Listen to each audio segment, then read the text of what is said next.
শ্রীমদ্ ভাগবতমে একাদশ স্কন্ধে নেমি মহারাজের রাজসভায় এসেছিলেন নবযোগেন্দ্র। নেমি মহারাজের প্রশ্নের উত্তরে নবযোগেন্দ্রের অন্যতম কবি তিনি এই শ্লোকটি বলেছিলেন। কি শ্লোক? ভয়ং দ্বিতীয় অভিনিবেশতস্যাৎ ঈষাদ অপেতস্য বিপর্যয় অস্মৃতি তন্মায়াত বুধ আভজেত্তং ভক্ত ভক্তৈক এসং গুরুদেবতা মা। এই শ্লোকটি বলেছিলেন। বলছেন ভয়ং দ্বিতীয় অভিনিবেশতস্যাৎ ঈষাদ অপেতস্য বিপর্যয় অস্মৃতি, অর্থাৎ ঈষাদ অপেতস্য, ঈষাদ অপেতস্য অর্থাৎ ভগবানকে যারা ভুলে যারা পড়ে আছে, ঈষাদ অপেতস্য যারা ভগবানকে ভুলে গিয়েছে, ভগবৎ বিমুখ হয়ে পড়ে আছে, ভগবানের মায়া তাদেরকেই বশীভূত করে ফেলে। ভগবানের মায়ার দ্বারা তারা ভগবৎ বিস্মৃতি লাভ করে এভাবে তারা সংসার চক্রে তার ফলে ভগবৎ বিস্মৃতি হওয়ার ফলে কি হয় না, দ্বিতীয় অভিনিবেশ অর্থাৎ এই দেহে গিয়ে অহংকার আদির জন্ম হয়। ইন্দ্রিয়তে দেহ গেহ ইন্দ্রিয় আদিতে অহংকারের জন্ম হয় এবং তার ফলেই যাবতীয় ভয়, সংসারের যাবতীয় ভয় এসে আক্রমণ করে। সুতরাং যারা বিবেকবান ভক্ত, যারা বুদ্ধিমান ভক্ত, যারা তাত্ত্বিক, তারা কি করবে? গুরুদেবকে দেবতা জ্ঞানে এবং প্রিয়তম জ্ঞানে তার নির্দেশ অনুগমনে অনন্যভাবে ভগবানকে তারা ভক্তি করে তারা এই জীবন ধন্যাতি ধন্য করে। অতএব ভয় কখন গ্রাস করে? এখানে তিনি বলে দিলেন, আমরা এই সংসারে প্রত্যেকটা মানুষ কন্টিনিউ কিছু না কিছু বিষয়ে ভীত হয়ে থাকছি। সবসময় কিছু না কিছু বিষয় আমরা ভয় পাচ্ছি। কখনো রোগের থেকে ভয় পাই, কখনো জাতির থেকে ভয় পাই, কখনো সরকার থেকে ভয় পাই, কখনো পাড়া প্রতিবেশীর থেকে ভয় পাই, কখনো ছেলে থেকে ভয় পাই, কখনো স্বামীকে ভয় পাই। এবারে বিভিন্ন সংসারের বিভিন্ন জায়গা থেকে আমরা ভয় পাই। এই যদি আমি এক্ষুনি হরিনাম নেই, আমার স্বামী কী বলবে? হ্যাঁ, এই যদি আমি নিরামিষ খাই, আমার স্বামী রসাতল করে দেবে, আমার ছেলে মেনে নেবে না। বহু রকমের ভয় আমাদেরকে গ্রাস করছে। বলছে ভয় কখন আসে? ওইখানে বলছেন ভয়ং দ্বিতীয় অভিনিবেশ, দ্বিতীয় অভিনিবেশ থেকে ভয়ের জন্ম। তাহলে এখানে যখন দ্বিতীয় অভিনিবেশের কথা বলছে, তাহলে সেখানে একটা নির্দিষ্ট প্রথম অভিনিবেশ আছে। সেই প্রথম অভিনিবেশটা কি? সেই প্রথম অভিনিবেশ হলো জীব নিত্য কৃষ্ণ দাস। এই হলো প্রথম অভিনিবেশ। এটাই প্রথম অভিনিবেশ, এটাই শেষ অভিনিবেশ, এটাই প্রথম কথা, এটাই শেষ কথা। এর উপরে আর কোনো কথা নেই। আমাদের একমাত্র পরিচয় হলো আমরা কৃষ্ণ দাস। এই পরিচয়টা হলো প্রথম পরিচয়, প্রথম অভিনিবেশ। আর এই পরিচয় যে ভুলে গেল তার হলো দ্বিতীয় অভিনিবেশ, সংসার অভিনিবেশ, উপাধি। আমি মা, আমি বাবা, আমি আত্মীয়, আমি স্বজন, আমি এমএলএ, আমি এমপি, আমি ব্যারিস্টার, আমি প্রধানমন্ত্রী, আমি এই সমস্ত উপাধি, আমি ম্যানেজার, আমি গ্রামের প্রধান, আমি সদস্য, আমি কাউন্সিলর।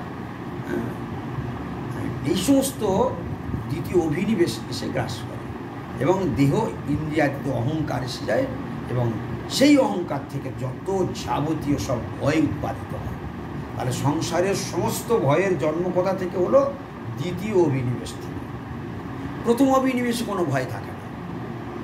প্রথম অভিনিবেশ যদি থাকে আমি কৃষ্ণদাস, এতে জীব কৃষ্ণদাস এ বিশ্বাস করলে তো আর দুঃখ নাই। তাহলে জীব কৃষ্ণদাস এ বিশ্বাসে যদি প্রচুর পরিমাণে ভরসা যার আছে, তার আর কোনো ভয় নাই। ঠিক যেমন প্রহ্লাদ মহারাজ ছিল প্রথম অভিনিবেশে, তাই তার পিতা লক্ষ কোটি অত্যাচার করেও প্রহ্লাদের মনে ভয় আনতে পারে। ভাগবতের চরম দৃষ্টান্ত। তাহলে ভয় কখন আমাদের গ্রাস করে?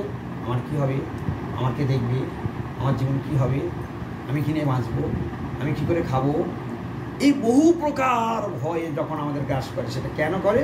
বলে দ্বিতীয় অভিনিবেশ হচ্ছে বলে তাই ভয় গ্রাস করছে। মানে প্রথম অভিনিবেশে যে অটল বিশ্ব সংসারে, তার কোনো কিছুতে আর ভয় করবার প্রয়োজন নেই, তার ভয় গ্রাস করবে না। সে সব বাধা কাটিয়ে উঠতে পারবে, যত বাধা আসবে সে সব বাধা কাটিয়ে উঠতে পারবে শুধু এক অস্ত্রের দ্বারা, আমি কৃষ্ণদাস।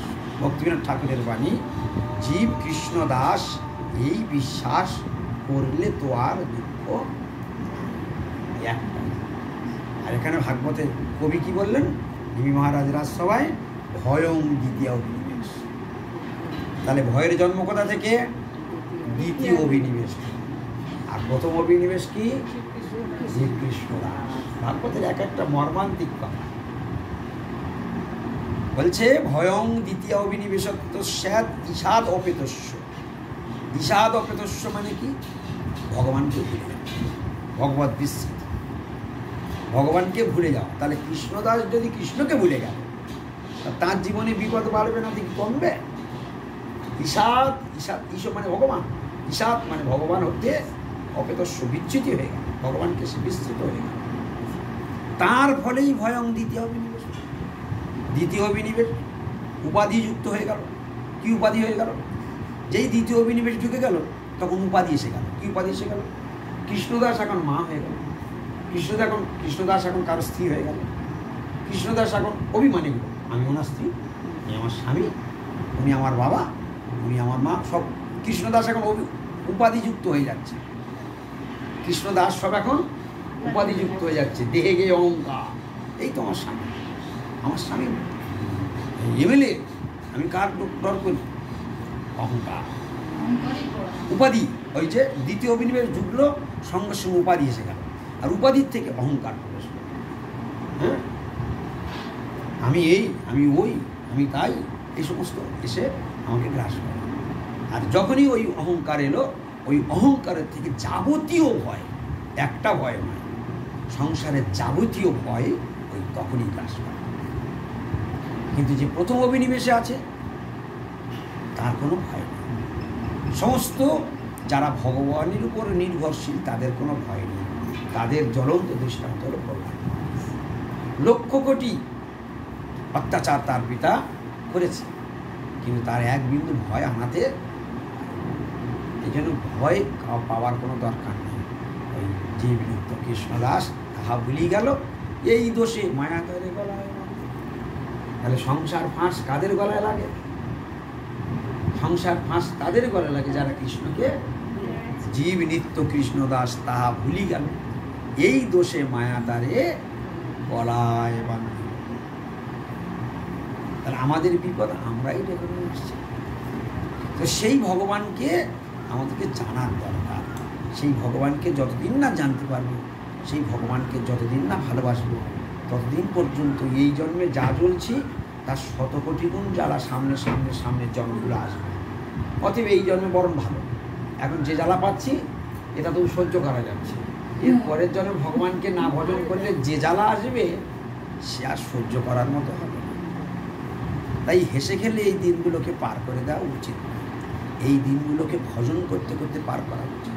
পায়ের তলার মাটি তৈরি করা উচিত। যে বিপদে এখন পড়েছি, গোবিন্দ এই বিপদ যেন আর না হয়। এ বিপদ থেকে তুমি, একমাত্র তুমি ছাড়া আর গতি নাই, তুমিই পার করে দাও, তুমি এই সমস্যার সমাধান করো। যদিও কৃষ্ণ ভক্তের সমস্যার সমাধানের জন্য কৃষ্ণের কাছে কাঁদে না, যারা নিজের সমস্যার সমাধানের জন্য কৃষ্ণ ভজন করে, তারা প্রকৃত ভক্ত নয়।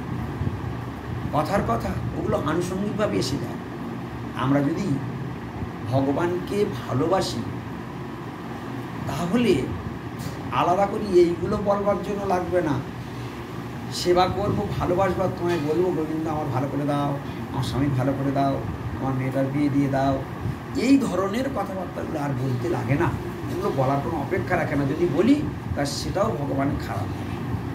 তুমি আমায় ভালোবাসো, তোমার চিন্তা তো আমি করি, কিন্তু তুমি যদি তোমার চিন্তা আগে থেকেই করে নিলে, আমার কাছ থেকে দরখাস্ত মারলে, তাহলে তোমার অনৈতিকই ভক্তি হলো, তোমার তো হেতু ভক্তি হয়ে গেল। তোমার শরীর ভালো করবার জন্য তুমি আমায়, তোমার একটু যাতে ইনকাম হয় তার জন্য তুমি আমায় করছো, তোমার যাতে স্বামীটা একটু অনুকূল হয় তার জন্য তুমি করছো। ওগুলো তো তোমার বলতে লাগবে না, ও তো তোমার কর্ম খারাপ বলে তোমার কর্মফল অনুসারে আমি তোমাকে দিয়ে দিয়েছি। তুমি শুধু আমায় ভালোবেসে যাও, পরের যা করবার আমি করবো। কর্মণি এব অধিকারতে মা ফলেষু কদাচন মা কর্মফলে হেতুর্ভূমাতে সঙ্গস্তু অকর্মণি। কি বললো কৃষ্ণ? কর্মণি এব অধিকারতে মা ফলেষু কদাচন মা কর্মফল হেতুর্ভূমাতে সঙ্গস্তু অকর্মণি। মানে বলছেন, কৃষ্ণ বলছেন তুমি কর্ম করে যাও, তুমি ফলের আশা করো, ফল জেনে বলা আমি, তুমি শুধু কর্ম করে যাও, তুমি শুধু আমায় ভালোবেসে যাও। কি পাবো আর কি পাবো না ওটা তুমি বিচার করতে যেও না, কারণ ও বিচার করতে গেলে তুমিই ঠকে যাও। কারণ আমি বিন্দু নিয়ে, আমি যদি আমার ভক্ত যদি ভালোবেসে বিন্দু দেয়, আমি সিন্ধু দিয়ে দিই তাকে। কিন্তু তুমি যদি মূর্খ আমায় ভালোবেসে আর তুমি বলো হে গোবিন্দ সামনে রাস্তার ওপর যদি একটা পাকা দোকান হতো, ভগবান বলছেন আমি তোর ব্রহ্মাণ্ড দেবো বলে মনের ওপর রেখেছি, আর মূর্খ তুই বলছো আমার রাস্তার ওপর যদি আমার পাকা দোকান হতো। আরে তুই তো নিজের পায়ে নিজে বাড়ি ফেলে দিলি। ভগবান মিজমিজ করে হাসলো আর ব্রহ্মাণ্ড দিল না, রাস্তার ওপর পাকা দোকান দিল, মুদ্র উড়ে উড়ে খা। কথাটা বুঝতে পেরেছো? যেমন সুদামা বিপ্র রবীন্দ্রকে ভালোবেসেছিল, ভগবানের স্বভাব হলো ভগবান বিন্দু দিলে ভগবান সিন্ধু পরিমাণ দিয়ে দেয়। ভগবান এতটাই দয়ালু, বলছে ভগবানের দেওয়ার, ভগবানের দয়ার সীমার কি বিচার আমরা করব। ভগবান কি বলছে জানো? ভগবান গৌতমীয় তন্ত্রে একটা শ্লোক বলেছে, বলছে তুলসী দলমাত্রেণ জলস্য চুলুকে নবা বিক্রিণীতে সমাত্মান্নং ভক্তেব্য ভক্তবস্থল। আমায় যদি কেউ ভালোবাসে, তুলসী আর জল দিয়ে যদি কেউ আমার চরণে দেয়, তুলসী দলমাত্রেণ জলস্য চুলুকে নবা, এক চিলতে জল আর একটা তুলসী পাতা যদি কেউ আমার চরণে দেয়, বিক্রিণীত সমাত্মান, আমি আত্মা সহ নিজে সহ আমি তার কাছে বিক্রি হয়ে যাই, আমি নিজেই তার কাছে সেই ভক্তের কাছে বিক্রি হয়ে যাই।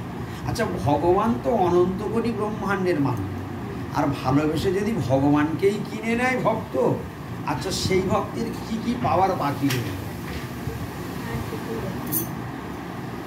একজন ব্যক্তির 10 কোটি টাকা আছে, একটা ছোট্ট উদাহরণ, সেই ব্যক্তিকে আমি এত ভালোবেসেছি, সে আমার ভালোবাসায় পাগল হয়ে গেছে, সে এখন তার সবটাই আমায় দিতে চাইছে, বলছে তুমি আমার কাছে থাকো, আমার সবটাই তুমি তুমি আমার কাছ থেকে যেও না।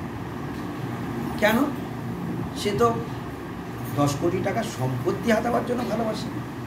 ভালোবাসাটা এমন একটা ধারালো অস্ত্র দিয়ে সে পাগল হয়ে গেছে, তার ভালোবাসা সে সব দিয়ে দিতে চাইছে।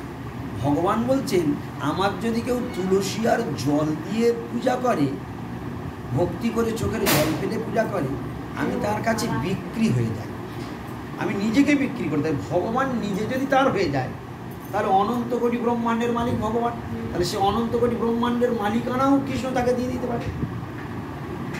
কি বুঝতে পারো নি? তাহলে তুমি একটু শরীরটা ভালো করে দাও, আমার স্বামীর চাকরিটা দিয়ে দাও, হ্যাঁ ঠাকুর পাশের দোতলা বাড়ি হয়েছে, আমার যেন ওর ছাদ করে, এসব চাইবার তো কৃষ্ণের কাছে চাওয়ার কোনো প্রয়োজনই চায় না।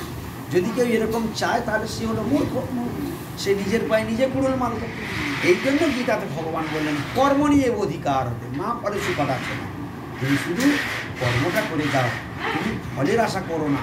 হ্যাঁ মা কর্মফল হেতু হুমা, আর এই ভুল কখনো করবে না। মা কর্মফল হেতু হুমা, নিজেকে কোনোদিন কোনো সময় ভুল করেও কোনোদিন বলবে না আমি করেছি বলে তবে বলবে, যেটা আমরা মূর্খের মতো প্রায় সময় বলে থাকি। আমি যদি না থাকি তোদের কি হাল হবে দেখবি। হ্যাঁ আমি আছি বলে তাই দুটো খেতে পাচ্ছি, এই ধরনের কথাবার্তাগুলো আসে। ভগবান বলছেন এই কথা যেন মুখ থেকে না বেরোয়। আমরা কোনো কিছু যদি একটা করে দিই, আমি সই করে দিলাম বলেই তো তবে টাকাটা পেল। ভগবান বলছেন ও কথাও বলতে হবে না, মা কর্মফল হেতুর মা, এই কর্মের ফলের কর্তা তুমি, এই কথাটা কখনো মনে করো না। আর তে সঙ্গস্থ কর্ম নেই, কোনোদিন কর্ম না করবার সিদ্ধান্ত কোনোদিন নেবে, কর্ম না করার সিদ্ধান্ত নেবে না। এক, দুই বলছে কোনোদিন নিজেকে কর্মফলের কর্তা বলে দাবি করবে না। 3 নম্বর বলছে কোনোদিন ফলের আশা করবে না। 4 নম্বর কর্ম করাই তোমার একমাত্র অধিকার, তুমি শুধু কেবলমাত্র কর্ম করবে। আমি উল্টা দিক থেকে বলে আসি। আবার যদি উল্টা দিক থেকে বলে যাই, প্রথম থেকে বলে যাই, কৃষ্ণ এই 4টে শিখিয়েছেন, তোমরা কেউ মনে রাখতে পারবে? এই কান থেকে শুনবে, কান থেকে সব ছেড়ে দেবে। ভগবান 1 নম্বর বলেছে যে কর্ম করার অধিকার তোমার আছে, কর্ম তোমাকে করতেই হবে। 1। 2 বলছে কর্ম করে যাবে, কর্ম করলেই একটা ফল আছে, মানে এই ফলের আশাটা তুমি করবে না। 2 কৃষ্ণ শেখাচ্ছেন। 3 নম্বর এই কর্মফলের কর্তা তুমি, তুমি করেছো বলে ফলটা এসেছে, এই কথাটা মনে ভুনা করে চিন্তা করবে। আবার 4 নম্বরে বলছে কোনোদিন কর্ম না করবার সিদ্ধান্তও নেবে না। এসব কথাগুলো মনে থাকবে।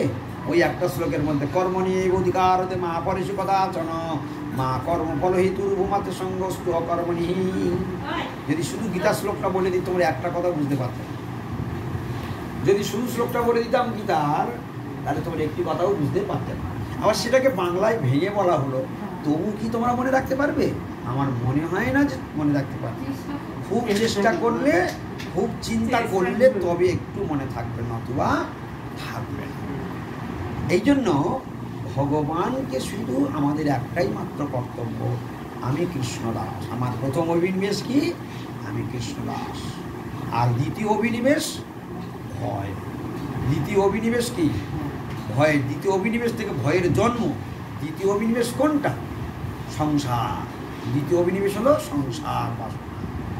কামনা বাসনার দ্বারা তাড়িত হয়ে সংসার বাসনা যখন প্রবেশ করলো, ভগবানকে ছেড়ে এখন কামনা বাসনার তাগিদে আবার একটা সংসার ও আগুনের গলায় ঢোকবার ইচ্ছায় মাঝে মাঝে জীবনটা ভালোভাবে সুখে থাকতে পারলাম না, বেকার গেল, তাহলে একটা নতুন করে একটা কোনো একটা রাস্তা ধরে নেওয়া ভালো, বিবাহ শাদী করে এই দুর্ভোগের জীবন থেকে একটা সুন্দর জীবন খুঁজে নেওয়া ভালো। এই চিন্তা করবার দরকার নেই। আমার চিন্তা মনেই আছে, তিনি যা চিন্তা করে রেখেছেন ওইটার উপর ছেড়ে দিতে হবে। তিনি যা করবেন তাই শেষ। কর্ম না করার সিদ্ধান্ত কোনোদিন নেবেন, কর্ম না করবার সিদ্ধান্ত কোনোদিন। কর্ম আমাকে করতেই হবে, আমি আর কর্ম করব না, এই কথাটা কোনোদিন যেন মনের মধ্যে না আসে। ভগবানের কড়া নির্দেশ এই 4টি শিক্ষা। তাহলে দ্বিতীয় অভিনিবেশ আর প্রথম অভিনিবেশ আর আজকের আমাদের বুঝতে অসুবিধা হয়নি। প্রথম অভিনিবেশ কি? আমি কৃষ্ণদাস। তাহলে কৃষ্ণদাস মানে আমি কৃষ্ণকে জান প্রাণ লড়িয়ে ভালোবাসবো, আর কৃষ্ণকে ভালোবেসে কোনোদিন কিছু চাইব। ভালোবাসার বিনিময়ে আপনাকে আমি নিমন্ত্রণ করে এনেছি, এই পাপিয়া আমাদেরকে কজনকে নিমন্ত্রণ করে, 10 জনকে নিমন্ত্রণ করেছে।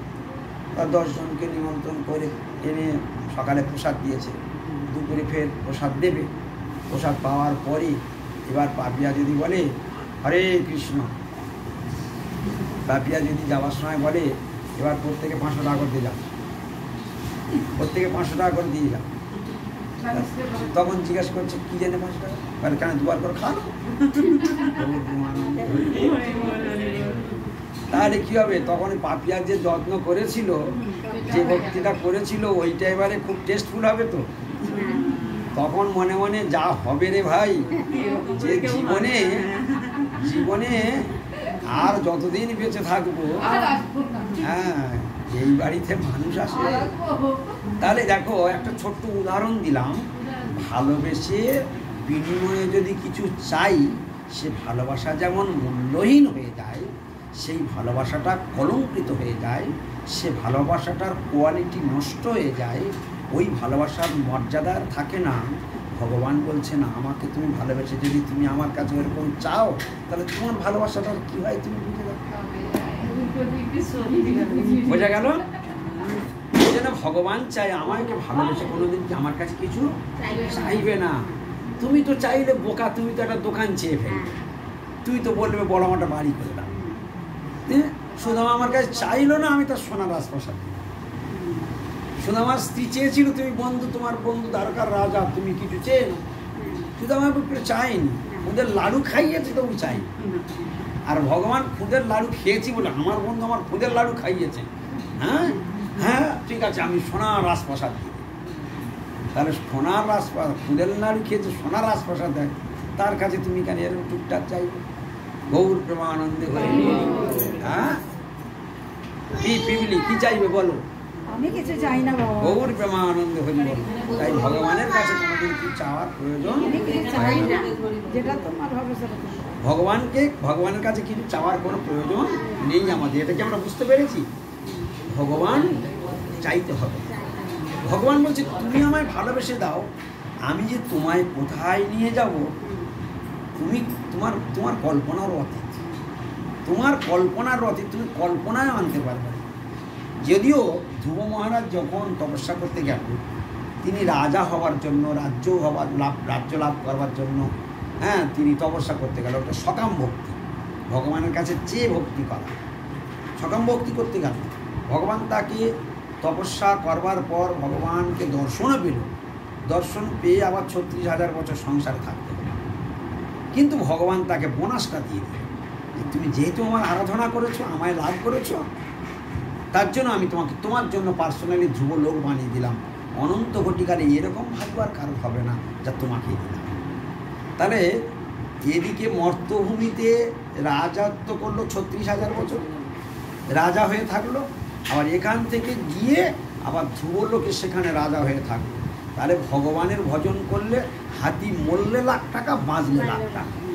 যে ভজন করে মরে সেই ইয় জন্মে সুখে শান্তিতে আনন্দে ভরপুর হয়ে থাকে, আবার পরজন্মে যেখানে যাবে সুখে শান্তিতে আনন্দে ভরপুর হয়ে থাকে। হ্যাঁ নিশ্চয়ই বলুন। হ্যাঁ মা হ্যাঁ মা যশোদা বলেছে যে আমার গোপালকে ভালো রাখো। এটা কার সুখের জন্য? মা যশোদার সুখের জন্য না কৃষ্ণের সুখের জন্য? তাহলে কৃষ্ণের সুখের জন্য তুমি সব চাইতে পারবে, নিজের সুখের জন্য আত্মেন্দ্রিয় প্রীতিবাঞ্ছা তারে বলে কাম, কৃষ্ণ ইন্দ্রিয় প্রীতিবাঞ্ছা ধরে প্রেম না। আমাদের সকলের একটাই উদ্দেশ্য থাকবে, আমরা গোবিন্দের কাছে চাইব। কি চাইব? তোমার সুখের জন্য তোমার কাছেই চাইব। হে গোবিন্দ তুমি আমায় এই বর দাও যেন আমি তোমাকে কোনোদিন ভুলে না যাই। হে কৃষ্ণ আমার মনের এই বাসনা তুমি তোমার চরণ ছাড়া করো। হে কৃষ্ণ আমি নিরন্তর যেন তোমার নাম গুণগান কীর্তন আমার মুখে চলতে থাকে। হে কৃষ্ণ আমি ক্ষণকালের জন্য তোমার কথা যেন বিস্মরণ না হয়ে যায়। হে কৃষ্ণ আমার কর্মগুণে যদি আমি পশু পাখি কীট পতঙ্গ হয়েও জন্মগ্রহণ করি, সেইগুলিও যেন তবু তোমার স্মৃতিটা আমার থাকে। যে সেগুলো জন্ম হোক যে সে দেহ পাইয়া, তোমার ভক্ত সঙ্গে ফিরি তোমার গুণ গাইয়া। পশু পক্ষী হয়ে থাকি স্বর্গে বা নিরয়ে, তব ভক্তি রহু ভক্তি বিনোদ বিবাহে। গোবিন্দ আমি যে কুলে জন্মগ্রহণ করি না কেন, হয়তো আমি এমন কোনো কর্ম খারাপ করেছি, হয়তো আমার পশুকুলে জন্ম হবেই হবে, কিন্তু গোবিন্দ তোমার চরণে আমার এই প্রার্থনা, সেদিন আমি যদি পশু হয়েও জন্মগ্রহণ করি তবুও যেন তোমার স্মৃতিটা আমার থাকে, যে আমি তোমাকে ভুলে না যাই। ঠিক যেমন ভরত মহারাজ হরিণ জন্ম হয়ে গেল, হরি হরি করতে গিয়ে হরিণের ময়ে পড়ে হরিণ জন্ম হয়ে গেল, কিন্তু ভগবানের কৃপায় তার স্মৃতিটা ছিল, জাতিস্বরত্ব ছিল। তাই সাবধানে থেকে বনের সমস্ত হরিণের সঙ্গে না মিশে তিনি আশ্রমে মুনি ঋষিদের সঙ্গে ওই হরিণটি আলাদা হয়ে থাকত। আবার মুনি ঋষিদের সঙ্গে হরি কীর্তন করতে করতে আবার ব্রাহ্মণগড়ে জন্মালো, ব্রাহ্মণগড়ে হরি স্মরণ করতে করতে আবার জন্ম গ্রহণ করে তিনি গোলক বৃন্দাবনে পালিয়ে গেলেন। তাহলে দেখো হরিস্মরণ ছাড়া হয়ে গেল মানে মৃত্যু, হরিস্মরণ না হওয়াটা এই জন্য বিস্মর্তব্য ন জাত উচিত। কখনো হরিকে ভুলে যাওয়া ক্ষণকালের জন্য উচিত নয়। হ্যাঁ শততং স্মর্তব্যং বিষ্ণু, সর্বদাই বিষ্ণুকে স্মরণ করা কর্তব্য। বিস্মর্তব্য ন জাত উচিত, ক্ষণকালের জন্য কৃষ্ণকে ভুলে যাওয়া উচিত। শয়নে স্বপনে নিশি জাগরণী নিরন্তর কৃষ্ণময় জীবন, কৃষ্ণ ভাবনায় ভাবিত হয়ে থাকো, তুমি কোথাও তোমার দুঃখের লেশ তোমার কাছে থাকবে না। সবসময় তুমি আনন্দের জোয়ারে ভাসবে। তুমি কৃষ্ণ আনন্দে তুমি নিরন্তর ভাসতে থাকবে। সে আনন্দের কোনো সীমা সংখ্যা নেই। কত সুন্দর সুন্দর ভাগবতের এক একটা শ্লোক বলছে। এখানে দেখো, একটা ভাগবতে একাদশ স্কন্ধে একটা শ্লোক বলছে। কি বলছে দেখো, ময়ি অর্পিতাত্মনঃ সভ্য নিরপেক্ষস্য সর্বতঃ ময়াত্মনা সুখং যৎ তৎকুতঃ স্যাৎ বিষয়াত্মানা। কত সুন্দর কথা বলছে। কৃষ্ণ স্মরণে যে সুখের উৎপত্তি হয়, যারা বিষয় চিন্তন করে, কৃষ্ণ চিন্তন আর বিষয় চিন্তন দুটোকে পাশাপাশি দেখাচ্ছে। কি বলছে দেখো, এই শ্লোকটা পরমেশ্বর ভগবান শ্রীকৃষ্ণ উদ্ধবকে বলেছিলেন একাদশ স্কন্ধে।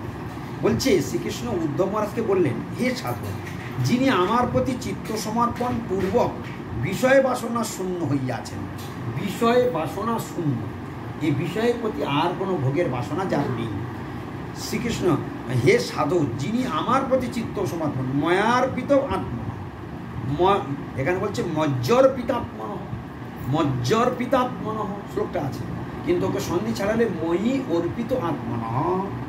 ময়ি মানে আমাতে, অর্পিত মানে অর্পণ করেছেন যিনি, আত্মনঃ যে মহাত্মা আমাতে অর্পিত হয়েছে, অর্থাৎ তাঁর মনটাকে আমাতে অর্পিত করে দিয়েছে। ময়ি অর্পিত আত্মানঃ সভ্য নিরপেক্ষস্য সর্বত্র, সর্বদাই কোনো সংসারের কোনো কামনা বাসনার জন্য অপেক্ষা না করে, কামনা বাসনা শূন্য হয়ে নিরন্তর আমার ভাবনায় ভাবিত হয়ে এই সংসারের মধ্যে বিচরণ করে ঘুরে বেড়াচ্ছে। ময়াত্মনা সুখং যৎ, আমাতে চিত্ত সমর্পণ করে যা সুখ লাভ করে, সুখং যৎ যা সুখ লাভ করে, ময়াত্মনা আমাতে অভিনিবিষ্ট হয়ে, অর্থাৎ এখানে বলছে তার চিত্তে মদীয় পরমানন্দ স্বরূপ প্রকাশিত হয়।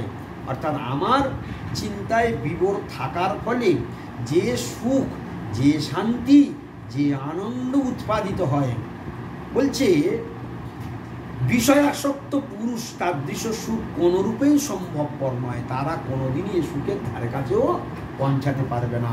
তারা বিষয় রসের বিষ পান করছে, বিষয় রসের বিষ পান করছে। আর ভক্তভ্রমরগণ কৃষ্ণ পাদ পদ্মের সুধারস পান করছে।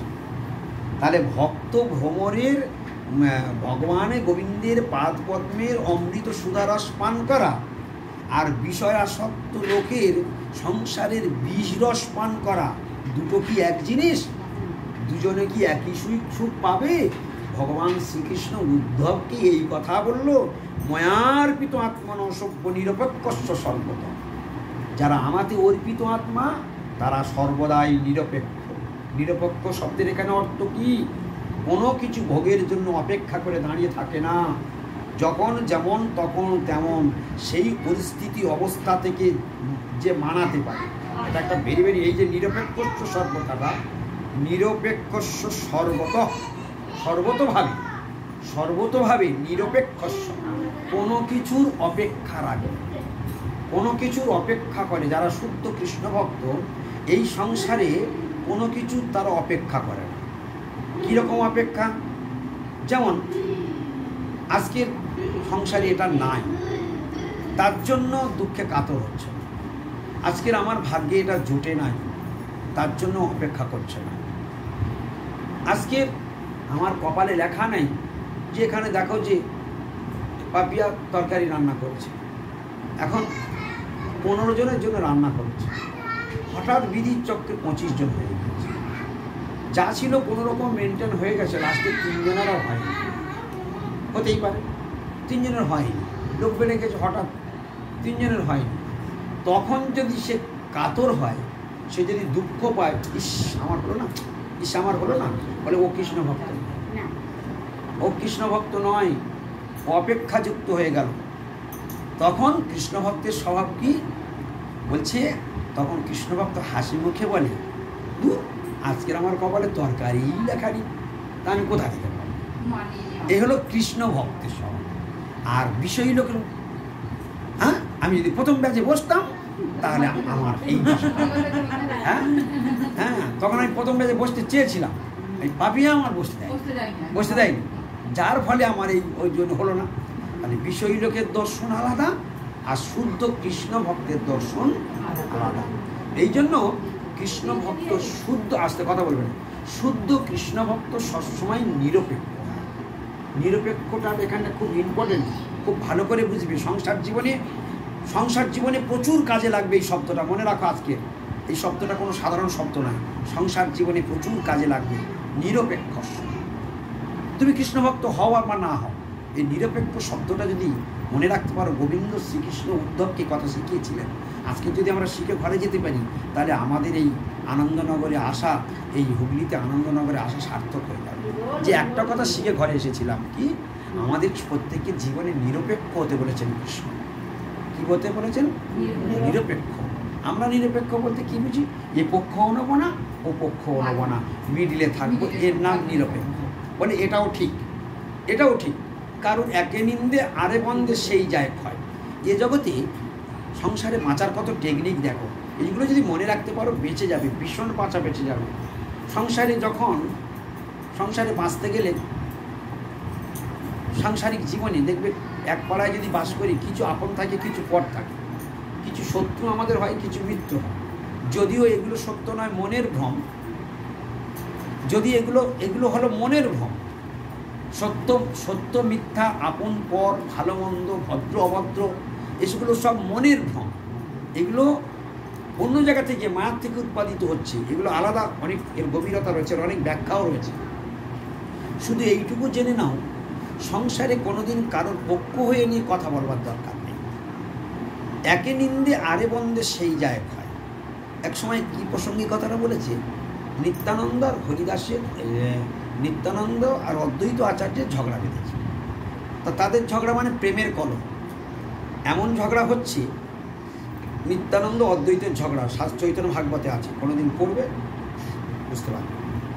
নিত্যানন্দ অদ্বৈতের ঝগড়া হচ্ছে, এ ওর গালাগালি করছে, ওর গালাগালি করছে, এ ওর গালাগালি করছে, ওর গালাগালি করছে। আর সে সব শোনার মতো ঝগড়া। আর প্রত্যেকটা ঝগড়ার মধ্যে, প্রত্যেকের ভাষার মধ্যে বিশাল তত্ত্ব লুকিয়ে রয়েছে। নিত্যানন্দ গালাগালি করছে, ওর মধ্যে অদ্বৈত আচার্যের প্রশংসা আছে। আবার অদ্বৈত আচার্য নিত্যানন্দকে গালাগালি করছে, ওর মধ্যে নিত্যানন্দের প্রশংসা আছে। এবার বুঝতে পারছো যে কি রসে কোন হাই র্যাঙ্কে চলছে তারা। এখন মূর্খ তো ওইটা বুঝতে পারবে না। মূর্খ তখন বলবে এই নিত্যানন্দের এটা বলা ঠিক হয়, এই অদ্বৈত আচার্য কিন্তু এটা ঠিক বলেছে। আবার যদি কেউ বলে না না না তুই ভুল করছিস, অদ্বৈত আচার্য এটা ঠিক বলেছে, নিত্যানন্দের এটা বলা ঠিক হয়। বলছে ওই সময় কি ঘটনা ঘটবে?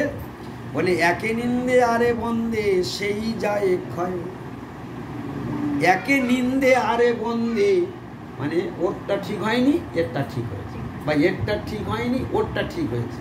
এই যদি দুজনের বিচার করতে যায়, দুজনে ভগবত তত্ত্ব, দুজনেই ভগবান, নিত্যানন্দ ভগবান, অদ্বৈত আচার্য ভগবান। এই দুজনের বিচার করতে গিয়ে যে করবে সেই যায় ক্ষয়, সেই ধ্বংস হয়ে যাবে। তাহলে দেখা গেল এই ক্ষেত্রে নিত্যানন্দ অদ্বৈতের ঝগড়াতে কোনোদিন নাক গলাতে নাই। কোনোদিন যদি কোনো সময় কোনো কারণে দেখো বৈষ্ণবে ঝগড়া বেঁধে গেছে, হতেই পারে, কিন্তু সেই সময় কোনোদিন ভুল করেও কারোর পক্ষ নিয়ে কথা বলবে না। হ্যাঁ, তখন সৌমেনকে মিডিলম্যান করবে। আচ্ছা সৌমেন তুই বল, আমি কি এটা বলেছি? হ্যাঁ, আর তুই ও বলছে না সৌমেন তো ছিল, বলুক সৌমেন কি ও ঠিক বলেছে কিনা। এবারে দুজনকে সৌমেনকে মাঝখানে দাঁড় করিয়ে দিচ্ছে। ও যদি এর হয়ে বলে তো ফুলে হাঁড়ি হয়ে যাবে, আর ও যদি বলে তো ফুলে হাঁড়ি হয়ে যাবে। সৌমেন এখন বিপদে পড়েছে। আচ্ছা চুপ কর, আচ্ছা চুপ কর। সৌমেন খুব চালাক তো। আচ্ছা চুপ কর, ঠিক আছে যা হওয়া পরে হবে, আমি বলবো এখন চুপ কর। ও বেচারি দুজনের ছেলে কোনো রকমে ও কারোর পক্ষ নিল না। আর ও যদি বলতো দেখো পাপি দি তোমার এটা কিন্তু বলা না হয়ে গেছে, ও সৌমেনকে আর ঝাড় গিয়েছে পাপিয়ার বাড়িতে আর ডাক। হ্যাঁ, বুঝতে পেরেছো? ওই হলো দুষ্টের গড়া। ও শেষকালে আমি ওকে ভালোবাসতাম, আর ও আমার হয়ে না বলে ওনার হয়ে বললো। এই যে জিনিসগুলো মানে এটা হবে না, কৃষ্ণ ভক্তিদের জগতে এটা হবে না। আমি জাগতিক উদাহরণগুলো দিচ্ছি, বুঝতে পারবে কথাগুলো। একে নিন্দে আরে বন্দে সেই যায় ক্ষয়। কোনোদিন কোনো বৈষ্ণবের ঝগড়া আজকের থেকে শিখানো, মৃত্যুর আগের দিন পর্যন্ত যেন মনে থাকে। বৈষ্ণবে যদি কোনোদিন ঝগড়া বাঁধে, কোনোদিন কথা কাটাকাটি হয়, খবরদার কারোর পক্ষ নিতে যাবে না। কারণ বৈষ্ণবই হয়। বৈষ্ণব মানে কি? আরে কেউটো সাপ তো কেউটো সাপই হয়। 1 হাত কেউটো সাপ হোক, আর 3 হাত কেউটো সাপ হোক, আর 5 হাত কেউটো সাপ হোক।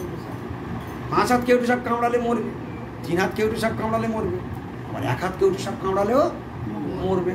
তা তুমি মনে মনে করো না ছোট বৈষ্ণব, হ্যাঁ এর হয়ে বলি ওর হয়ে বলি, হবে না। বৈষ্ণব বৈষ্ণব, এইরকম বোধ, এরকম বুদ্ধি, এরকম ভিতর থেকে তৈরি রাখতে হবে, প্রিপারেশন রাখতে হবে।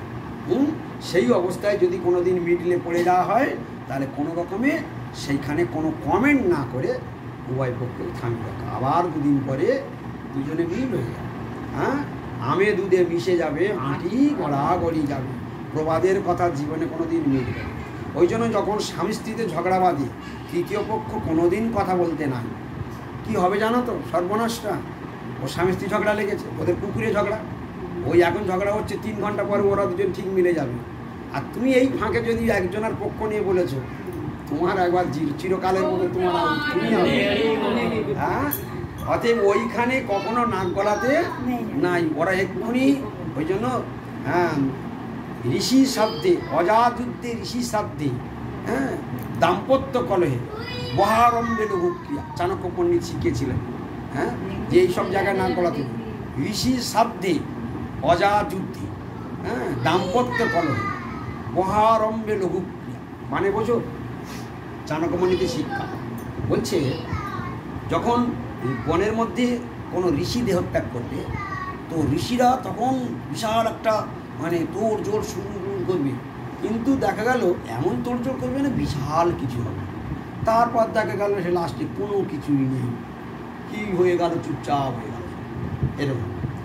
আর অজাযুদ্ধে, অজাযুদ্ধে মানে অজ মানে ছাগল, অজাযুদ্ধে, অজাযুদ্ধে মানে যখন দুটো ছাগলে মানে লড়াই করবে, দুজনে এইরকম দুটো সামনে পা ঠেলে তুলে দেবে, আর দুজনের দিকে তেড়ে আসবে, এমন জোরে পা তুলে ঠেলে আসবে মনে হচ্ছে দুজনের মার্ডার করে ফেলবে, কিন্তু দুজনে এসে আস্তে আস্তে আস্তে আস্তে মাথাটা এরকম করে দেবে। তাহলে যখন ওরা উঠছে মনে হচ্ছে জানো এ ওর মেরে ফেলবে বা এ ওর মেরে ফেলবে, কিন্তু যখন দুজনে মাথা ঠেকাবে তখন আস্তে আস্তে এরকম ঠেকবে। তাহলে অজাযুদ্ধে মানে ছাগলে যখন যুদ্ধ হবে, ঋষি সাধ্যে দাম্পত্য কলহে, দুই দাম্পত্য কলহ বুঝতে পেরেছ, স্বামী স্ত্রীর ঝগড়া, এমন দুজনে কথা কাটাকাটি করবে মনে হচ্ছে যেন কি না কি হয়ে যাবে। দাম্পত্য কলহে, চাণক্যপণ্ডিতের শ্লোক মনে রাখবে, জীবনে কাজে লাগবে, শুনে কি করবে সব যদি ভুলে যাও। দাম্পত্য কলহে বলে বহারম্ভে লঘুক্রিয়া, বহারম্ভে মানে যখন শুরু হবে তখন বিশাল ব্যাপার, আর লাস্টে দেখা যাবে লঘুক্রিয়া, কোনো কিছুই হলো, সব ফিনিশ হয়ে গেল। বুঝতে পারছ? তো এই জন্য ওই তৃতীয় পক্ষ ওই জায়গায় নাক গলাতে নাই। তাহলে নিত্যানন্দ অদ্বৈতের ঝগড়াতে ওখানে নাক গলাতে নাই, বৈষ্ণব ঝগড়াতে নাক গলাতে নাই, স্বামী স্ত্রীর ঝগড়াতে নাক গলাতে নাই, শাশুড়ি আর বৌমাতে লেগেছে ওখানেও নাক গলাবে। বুঝতে পারছ? ও ঠিক ওদের সংসার ওরা দুদিন পরে করে নেবে, কিন্তু তুমি যদি একবার ওই দুজনের কারুর একটা পক্ষ নিয়ে বলো, তুমি চিরকালের শত্রু হয়ে যাবে। তোমার কথা ওরা ভুলবে, ওরা ঠিক ভুলে যাবে, কিন্তু তোমার কথা ভুলবে। এই কথাগুলো হয়ে গেছে? আরে কৃষ্ণ। তাহলে এতগুলো কথা কি যেন নিরপেক্ষ, ভাগবতের একটা শব্দের উপর দাঁড়িয়ে যাবে। তাহলে কৃষ্ণ ভক্ত সবসময় কীরকম হবে? নিরপেক্ষ, কোনো কিছুর অপেক্ষা করবে না। দেখো আমরা একটু অন্যদিকে চলে গেছিলাম, সেখান থেকে এই শব্দের উপর থেকে গিয়েছি। কোন শব্দ থেকে? নিরপেক্ষ, দুই পক্ষও নেবে না। এটা হলো বাহ্যিক অর্থ, এতক্ষণ ব্যাখ্যা হলো। এবার গভীর অর্থ যেটা নিরপেক্ষ, সে ভক্তি জীবনে চলবে, তার যদি কোনো অভাব থাকে তবুও মুখ ফুটে চাইবে। দেখো কীরকম না, তার জন্য জ্বলন্ত উদাহরণ হচ্ছে এই বৃক্ষ, তরিব সহিষ্ণুনা, মহাপ্রভু শেখালেন, তরিব সহিষ্ণুনা, বৃক্ষের মতো, তরর ইব মানে মতো, বৃক্ষের মতো সহিষ্ণুনা, সহ্য করুন। এত কথা শেখালেন মানে কেন? বলছে বৃক্ষ শুকিয়ে মরে গেলেও কারো কাছে জল চায়, হ্যাঁ শুকাইয়া মইলেও পানি নামা হয়, ঠিক না? তো জল চাইবে না। কত সহ্য, কত সহ্য, শুকিয়ে মরে গেলেও চাই না। এত সহ্য কেউ করতে পারে না। ওই বৃক্ষের পুরো লাইফটাই সব মানে সকলের জন্য। বৃক্ষের জীবনটা কি দেখো, বৃক্ষ নিজের জন্য কোনোদিন কিছু করে না। বৃক্ষ যা করে সব অপরের জন্য। তার ফল, তার ফুল, তার পাতা, তার ডালপালা, তার গুঁড়ি, তার পুরো লাইফটাই সফল। ওই জন্য মহাপ্রভু বললেন বৃক্ষটা সব পরের উপকার করছে, নিজের জন্য কিছু করে না। অথচ যখন তখন খুশি তাকে ডাল কাটছে, তার লাগে না, তার কষ্ট হয় না, তার ফল ছিঁড়ে নিচ্ছে, তার পাতা ছিঁড়ে নিচ্ছে, কেউ কিচ্ছু করে। অথচ তোমার কাছে একদিন তুমি পাতা ছিঁড়ে নিয়েছো, ফল তুলে নিয়েছো বলে তোমার কাছে জল চাইবে, তোমার কাছে জলও চাইতে পারে। হ্যাঁ, শুকাইয়া মইলেও পানি না, এইরকম তার। হ্যাঁ, এই জন্য মহাপ্রভু বলছেন তরুণী বসুস, অর্থাৎ নিরপেক্ষ। বৃক্ষ সবসময় নিরপেক্ষ, কোনোদিন কারোর কাছে কিছু নিজের জন্য চায় না। এই জন্য বলছে এই জগতের নিরপেক্ষ শব্দের গভীর অর্থটা ওর এটাই, মর্মার্থ ওর এটা, লাস্টে আসছে যে কামনা বাসনা। যার কামনা বাসনা আছে তার চঞ্চলতা আছে। তাহলে নিরপেক্ষ শব্দের আমরা বাহ্যিক অর্থ শুনলাম এবং লীলার মাধ্যম দিয়েও শুনলাম। আর প্রকৃত নিরপেক্ষের সূক্ষ্ম অর্থ, একদম মারাত্মক অর্থ হলো যার কোনো কামনা বাসনা নেই, তার কোনো চাহিদা নেই। যার কামনা বাসনা আছে তার চাহিদা আছে। চাহিদা আছে মানে কারোর না কারোর জন্য তার অপেক্ষা করতে হবে, তাই সে আর নিরপেক্ষ হতে পারবে। আমার যদি কারোর জন্য অপেক্ষা করে দাঁড়িয়ে থাকতে হয়, আমি নিজে রান্না করতে পারি না, তাহলে কেউ আমার যতক্ষণ না রেঁধে হাতের থালাটা হাতে ধরে দেবে ততক্ষণ পর্যন্ত আমার অপেক্ষা করতে হবে। যদি সে রাস করে শুনতে হবে। নিজের জামা কাপড় যদি আমি কেচে না খেতে পারি, যখন কেচে দেবে তখন পড়তে হবে। আর যদি এর থেকে তুমি বেশি বলতে চাও তাহলে তোমাকে মুখ নাড়া শুনতে হবে। তাহলে অপেক্ষা হতে হবে। কিন্তু কৃষ্ণভক্ত, যিনি প্রকৃত কৃষ্ণভক্ত, তিনি কোনো কিছুর জন্য অপেক্ষা করবে না। এ হলো হলো হলো, না হলো না হলো।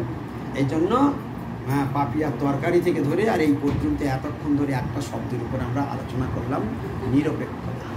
তাহলে কৃষ্ণ ভক্ত হলো নিরপেক্ষ, কৃষ্ণ ভক্ত হবে নিরপেক্ষ। এই জন্য বললেন কারা এটা পারবে? ভগবান বললেন, কৃষ্ণ বললেন, উদ্ধব বললেন, ময়ি অর্পিত আত্মন, ময়ি অর্পিত আত্মন, যে মহাত্মাগণ আমাদের চিত্ত সমর্পণ করেছে। কাদের পক্ষে এটা সম্ভব? কারাই ভাবনাগুলো ভাববে, কারাই চিন্তাগুলো করবে? যারা আমাকে ভালোবাসে। মই অর্পিত আত্মা, সবাই বলো মই অর্পিত আত্মা। দেখো ভালো করে বুঝে দেখ, বুঝতে পারছো? মই মানে আমাতে, অর্পিত মানে অর্পণ করেছেন, আত্মা মানে সেই ব্যক্তিগণ, অর্থাৎ যে ব্যক্তিগণ আমাতে চিত্ত সমর্পণ করেছেন তারা নিরপেক্ষ, তারা কোনো কামনা বাসনার মধ্যে আর যাবে না। তার ফলে কি হবে? ময়াত্মনা, ময়াত্মনা, আমাতে যারা চিত্ত সমর্পণ করে দিয়েছেন, সুখং যৎ, যা সুখ তারা পাবে, যা সুখের সাগরে তারা ভাসবে, তৎ কুতং স্যাৎ বিষয়ী আত্মনা, যারা বিষয়ী আত্মা তারা এই সুখ কি করে পাবে? তারা এই রস তারা পান করতে পারবে না। এই গুপ্ত শ্লোকটা ভগবান কৃষ্ণ নিজেই উদ্ধবকে ভাগবতের একাদশ স্কন্ধে শোনান। তাহলে বলো দেখি, কৃষ্ণ ভক্ত কোন প্ল্যাটফর্মে কোন রাজ্যে থাকে আর বিষয়ী লোক কোথায় থাকে? হ্যাঁ, বিষয়ী লোক বিষয় রসে আর কৃষ্ণ ভক্ত রস, কৃষ্ণ ভক্তগণ কৃষ্ণ রস, অমৃত রসে ডুবে থাকে।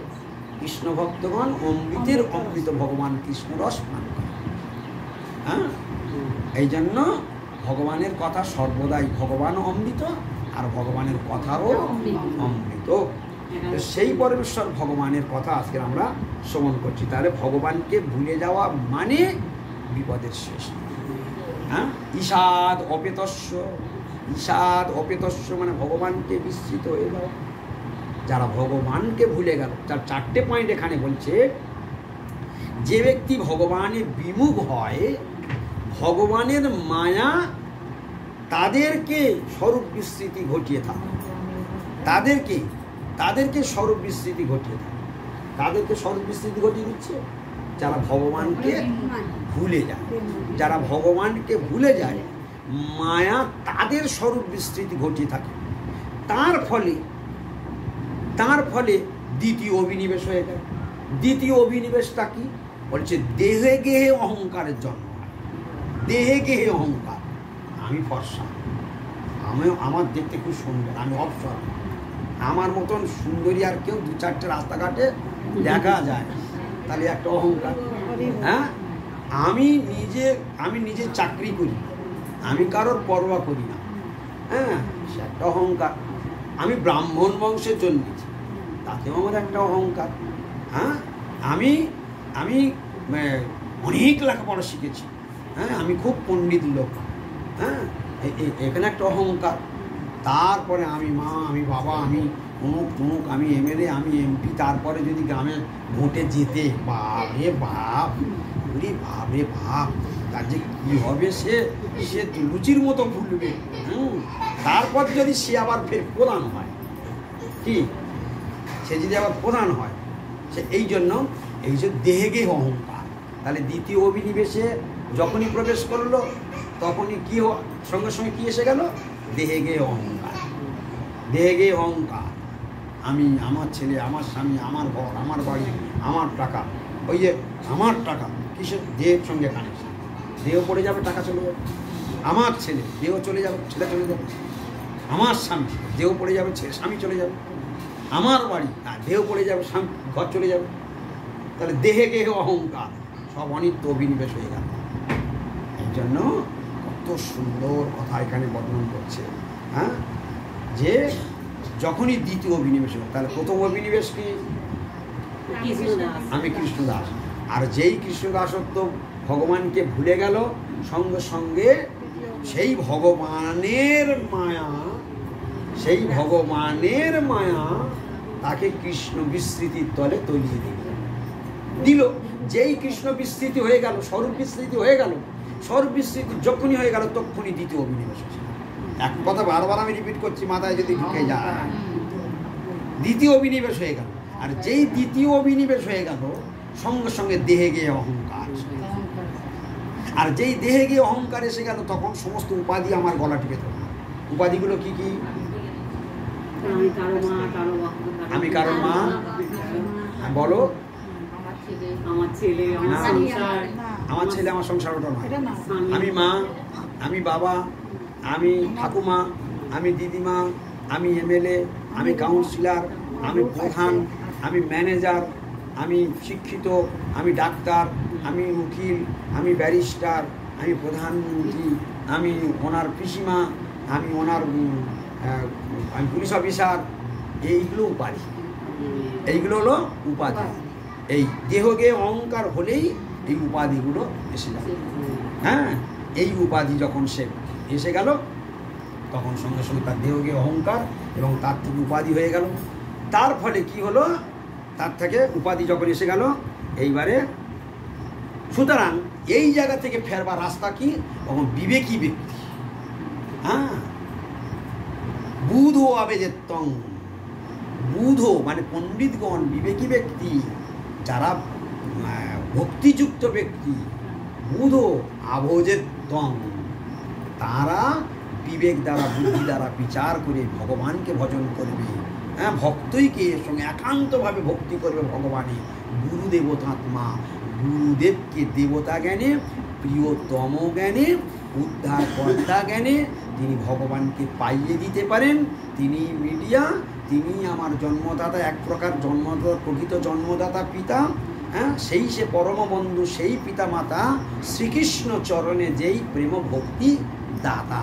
হ্যাঁ, মনে প্রাণে গুরুদেবকে দেবতা জ্ঞানে পূজা করা, তাকে প্রিয়তম জ্ঞানে পূজা করে, তাকে পাথেয় করে ভগবানের আরাধনায় জীবনটা, কৃষ্ণ পাদ পদ্মে আরাধনা করে জীবনটা যে কাটিয়ে দেয়, সে হলো প্রকৃত বুদ্ধিমান। এই হলো ভাগবতের মর্মভেদী কথা। সেই ভগবানকে চেনা এত সহজ নয়। সেই ভগবানকে চিনতে গেলে এই আজকেই আমরা ভগবানকে একটু চিনতে পারছি। ভগবানকে আমরা শুধু দ্বিভুজ মুরলীদের শ্যাম সুন্দর জানি, আমরা ওটা জানি পাহাড়, কিন্তু পাহাড়ের সব বৃত্তান্ত আমরা জানি না। আমরা জানি ওটা ট্রেন, কিন্তু ওই ট্রেনের সব বৃত্তান্ত আমি জানি। আমরা জানি ওটা প্লেন, কিন্তু প্লেনের সব বৃত্তান্ত আমরা জানি না। ভগবান কৃষ্ণ যখন বাঁকা হয়ে দাঁড়ায়, তখন আমরা বলি ওই তো কৃষ্ণ, ওইটাই কৃষ্ণ।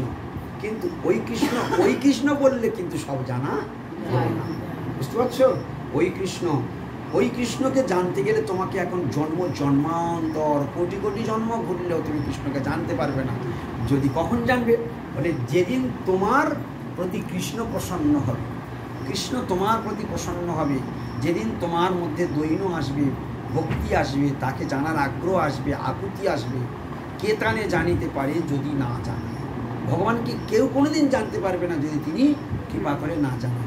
যেমন সূর্য বিনা সূর্য দেখার কোনো রাস্তা খোলা নেই। সূর্য কৃপা করে পূর্ব দিকে উঠলেই সূর্যের লাইটে সূর্যকে দেখা যায়। তেমনি ভগবানকে জানার দ্বিতীয় কোনো রাস্তা খোলা নেই। ভগবানকে জানতে গেলে ভগবানের কৃপাতেই জানতে হবে। বলে ভগবানের কৃপাটা তাহলে কীভাবে কী হবে? বলে ভগবানের কৃপাটা দেখো। তাহলে আমরা এক্ষুনি কী শুনলাম? ভগবানের কৃপাতেই ভগবানকে জানতে হবে। এখন প্রশ্ন হচ্ছে কি, সেটা কি প্রসেসটা কি?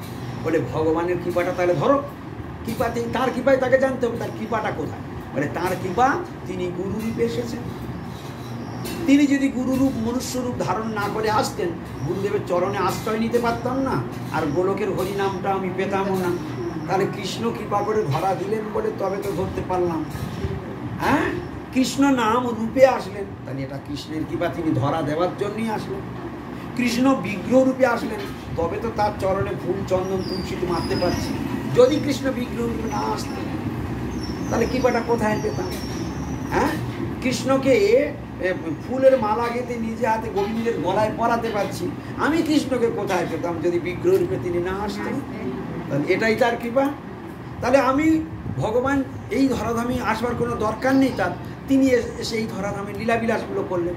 লীলাবিলাস করেছিলেন বলে সেই ধামে তো গিয়ে প্রণামটা করতে পারছি।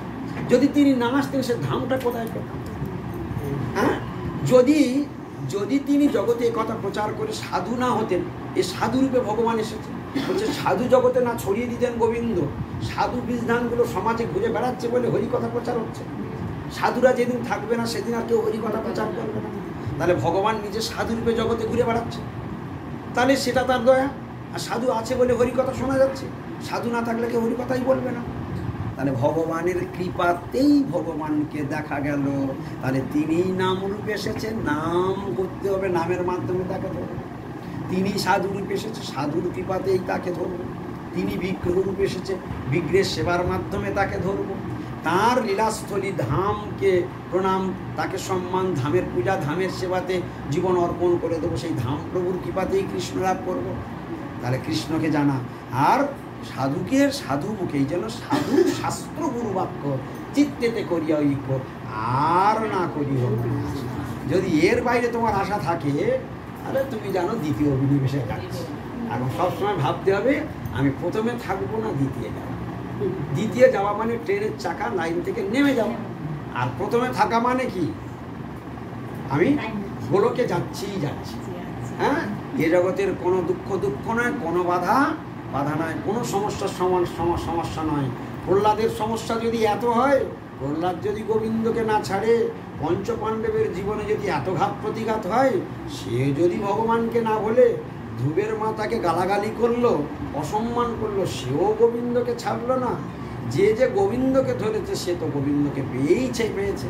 কারণ আমি শত বাধা লাঞ্ছনা সহ্য করেও আমি গোবিন্দ তোমাকে ছাড়ছি না, ছাড়বো না।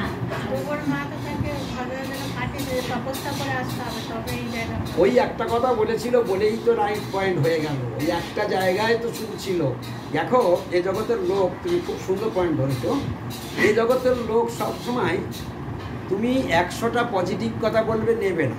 তুমি একটা নেগেটিভ কথা বলবে, সেটাই ধরে নিয়ে তোমাকে ফাটাবে, জগৎ ফাটিয়ে। এখন ওই ধ্রুবের সৎমা সুরুচি নেগেটিভ বলেছে, পজিটিভ বলেছে। এখন নেগেটিভটা বলেছে হিংসার জ্বালা, পজিটিভও বলেছে হিংসার জ্বালা। হ্যাঁ, অনেক সময় খারাপ লোকেরা জোর করে ভালো সাজবার জন্য ভালো কথা বলে। যেমন পার্টির নেতারা বলছে, পার্টির মিটিংয়ে উঠে বলছে, হ্যাঁ, জলা জলা হি ধর্মস্য গ্লানি ভবতি ভারত অভ্যুত্থানম অধর্মস্য তদাত্মানং সৃজাম্যহম। পার্টির নেতা রাজনৈতিক মঞ্চে দাঁড়িয়ে গীতার বাণী উচ্চারণ করছে, মানে জগৎকে দেখাচ্ছে আমিও গীতা পাঠ করি, আমি কত বড় ধার্মিক, তোমরা আমাকে দেখে না, অতএব ভোট দিতে হলে আমাকে। হ্যাঁ, আমি গীতা পাঠ করি। আর দাদারা মনে মনে বলে, বাবা আমাদের নেতা কি গীতার জ্ঞান, উফ, দাদার তুলনা হয় না, দাদা হাততালি পড়ে গেল, বুঝলে কিনা? তা এইরকম ভাবে নেতারা অনেক সময় ভালো ভালো কথা বলে, ওর পিছনে তার স্বার্থ আছে বলে বলে। তার মানে ওটা ভগবানের প্রতি ভালোবাসা না, ওটা তার স্বার্থ কায়েম করবার জন্য ওটা উচ্চারণ করেছে। সুরুচির আসল উদ্দেশ্য ছিল ও যেন ও কোনোদিন রাজসিংহাসনে ওঠার দাবিদার না হয়। ওর মা বড় আর ও বড়, অতএব হিসাব মতো এই রাজ্যের দাবিদার ধ্রুব। এখন যদি ও মায়ের কোলে বাবার কোলে উঠতে থাকে তাহলে দাবিটা জোরালো হয়ে যাবে। তাহলে অঙ্কুরেই বিনাশ করা দেওয়া ভালো, আজকে যা বলবো যেন সারা জীবন আর রাজসভায় না আসে, এটাই ছিল তার উদ্দেশ্য।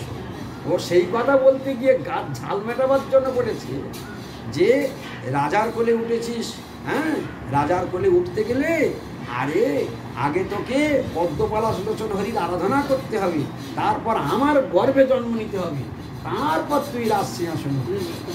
তাহলে ওর ভিতরে অহংকারের কথা নেই, ওটা শুধু ভালো সাজবার জন্য বলে। কিন্তু যখন ধ্রুব কাঁদতে কাঁদতে গিয়ে তার মায়ের কাছে গিয়ে সব ঘটনা বললো, মা দেখো, মা হলো সুরুচি আর এই মা সুনীতি, সুনীতি সুন্দর নীতিটা, আর এ হলো সুরুচি, হ্যাঁ, সমাজের যত মায়ার চাকচিক্যে তার ভরা। সুনীতি সব কথাটা শুনলো, আমার গর্ভে জন্ম নিবি তবে তুই রাজা হবি। আর আগেরটা বলেছে আগে পদ্মপলাশ লোচন হরির আরাধনা করবি। সুনীতি কি করলো, ওই আমার গর্ভে জন্ম নিবি ওই অহংকারের কথাটা বাদ দিয়ে ধ্রুবকে বলছে, বাবা তোমার ছোট মা তো ঠিক কথাই বলেছে, পদ্মপলাশ লোচন হরির আরাধনা ব্যতীত জগতে কেউ কোনোদিন সুখ শান্তি আনন্দের মুখ দেখতে পায়, তাই তোমার ছোট মা ঠিক কথাই বলেছে। এই হলো মা। আর তোমাদের ছেলেরা যদি কারোর সঙ্গে ঝগড়া করে আসে, পাশের বাড়ি মারপিট করে আসে, এইসব মায়েরা কাপড় খুঁজে তেড়ে তেড়ে যাবে, হ্যাঁ। আর ছেলেরা ঝগড়া করেছে তাই বলে তোরা এরকম বলবি, হ্যাঁ এরকম, আরে এ মা তেড়ে তেড়ে যাবে, কি ঠিক কিনা? হ্যাঁ, এই আমার সঙ্গে সঙ্গে যেই ছেলে কেঁদে কেঁদে এসে তার উপর 4টে চড় কষিয়ে দিয়েছে, গিয়েছিস কেন, গিয়েছিস? তো যেতে কে বলেছে? এ হলো মা। এ তো মা নয়, কিছু অন্য কিছু একটা হতে হতে হয়ে গিয়েছে, কি করা তো মা নয়, মা নয়, কাল লাগে, বুঝলে কি? যাই হোক, এখন ঘটনাটা হচ্ছে প্রকৃত মা যারা ধার্মিক, তারা সবসময় সন্তানদেরকে ভগবত চেতনায় উদ্বুদ্ধ, আর যারা ভগবান সম্বন্ধে বিন্দুমাত্র চেতনা, বিন্দুমাত্র ধারণা নেই, তাদের মন বুদ্ধি সব বিষয়ে রসে ডুবে আছে। এই জন্য ভগবান বললেন যে আমাতে যারা চিত্ত সমর্পণ করেছে তারা যে সুখের সমুদ্রে ভাসে, যে রসে ভাসে, ওই বিষয়াসক্ত ব্যক্তি ওই সুখের ধারে বাড়েও পৌঁছাতে পারে না। উদ্ধবকে এই কথা বলেছে, হ্যাঁ। আর এখানে কবি নিমি মহারাজের রাজসভায় এই কথা বলেছে, যারা হরিকে ভুলে গেছে, ভগবানের মায়া তাদের বিস্মৃতি, ভগবত বিস্মৃতি করিয়ে দিয়েছে। আর সেই ভগবত বিস্মৃতি থেকে তার কি হয়েছে, দ্বিতীয় অভিনিবেশ হয়েছে। আর দ্বিতীয় অভিনিবেশ থেকে তার দেহে গেহে উপাধি এবং অহংকারের জন্ম হয়েছে, এবং তার ফলে কি হয়েছে, হ্যাঁ, যাবতীয় ভয় তাকে আক্রমণ করেছে। তাই বুদ্ধিমান ব্যক্তি গুরুপাদ পদ্মকে দেবতা জ্ঞানে এবং প্রিয়তম জ্ঞানে অনন্যভাবে ভগবানের চরণ ভজন করবে, আর দ্বিতীয় কোনো দিকে ফিরে তাকাবে না। বুঝতে পেরেছো কিছু? হ্যাঁ, এই হলো ভক্ত সঙ্গে এলে ব্যাটারি চার্জ হয়ে যায়। হ্যাঁ, ভক্ত সঙ্গে এলে কি ব্যাটারি চার্জ, ফুল চার্জ হয়ে যায়, তখন মহা গতিতে মহা উদ্যমে ছুটতে থাকে। তুমি 15 দিন আগে যেদিন ফুল চার্জ দিনে যাবে সেদিন আলোটা জ্বালিয়ে দেখবে, আর তার 20 দিন পরে লাইটের তেজটা দেখবে, হ্যাঁ, 20 দিন পরে লাইটের তেজের লিভের বেরম করে কাঁপতে শুরু করবে।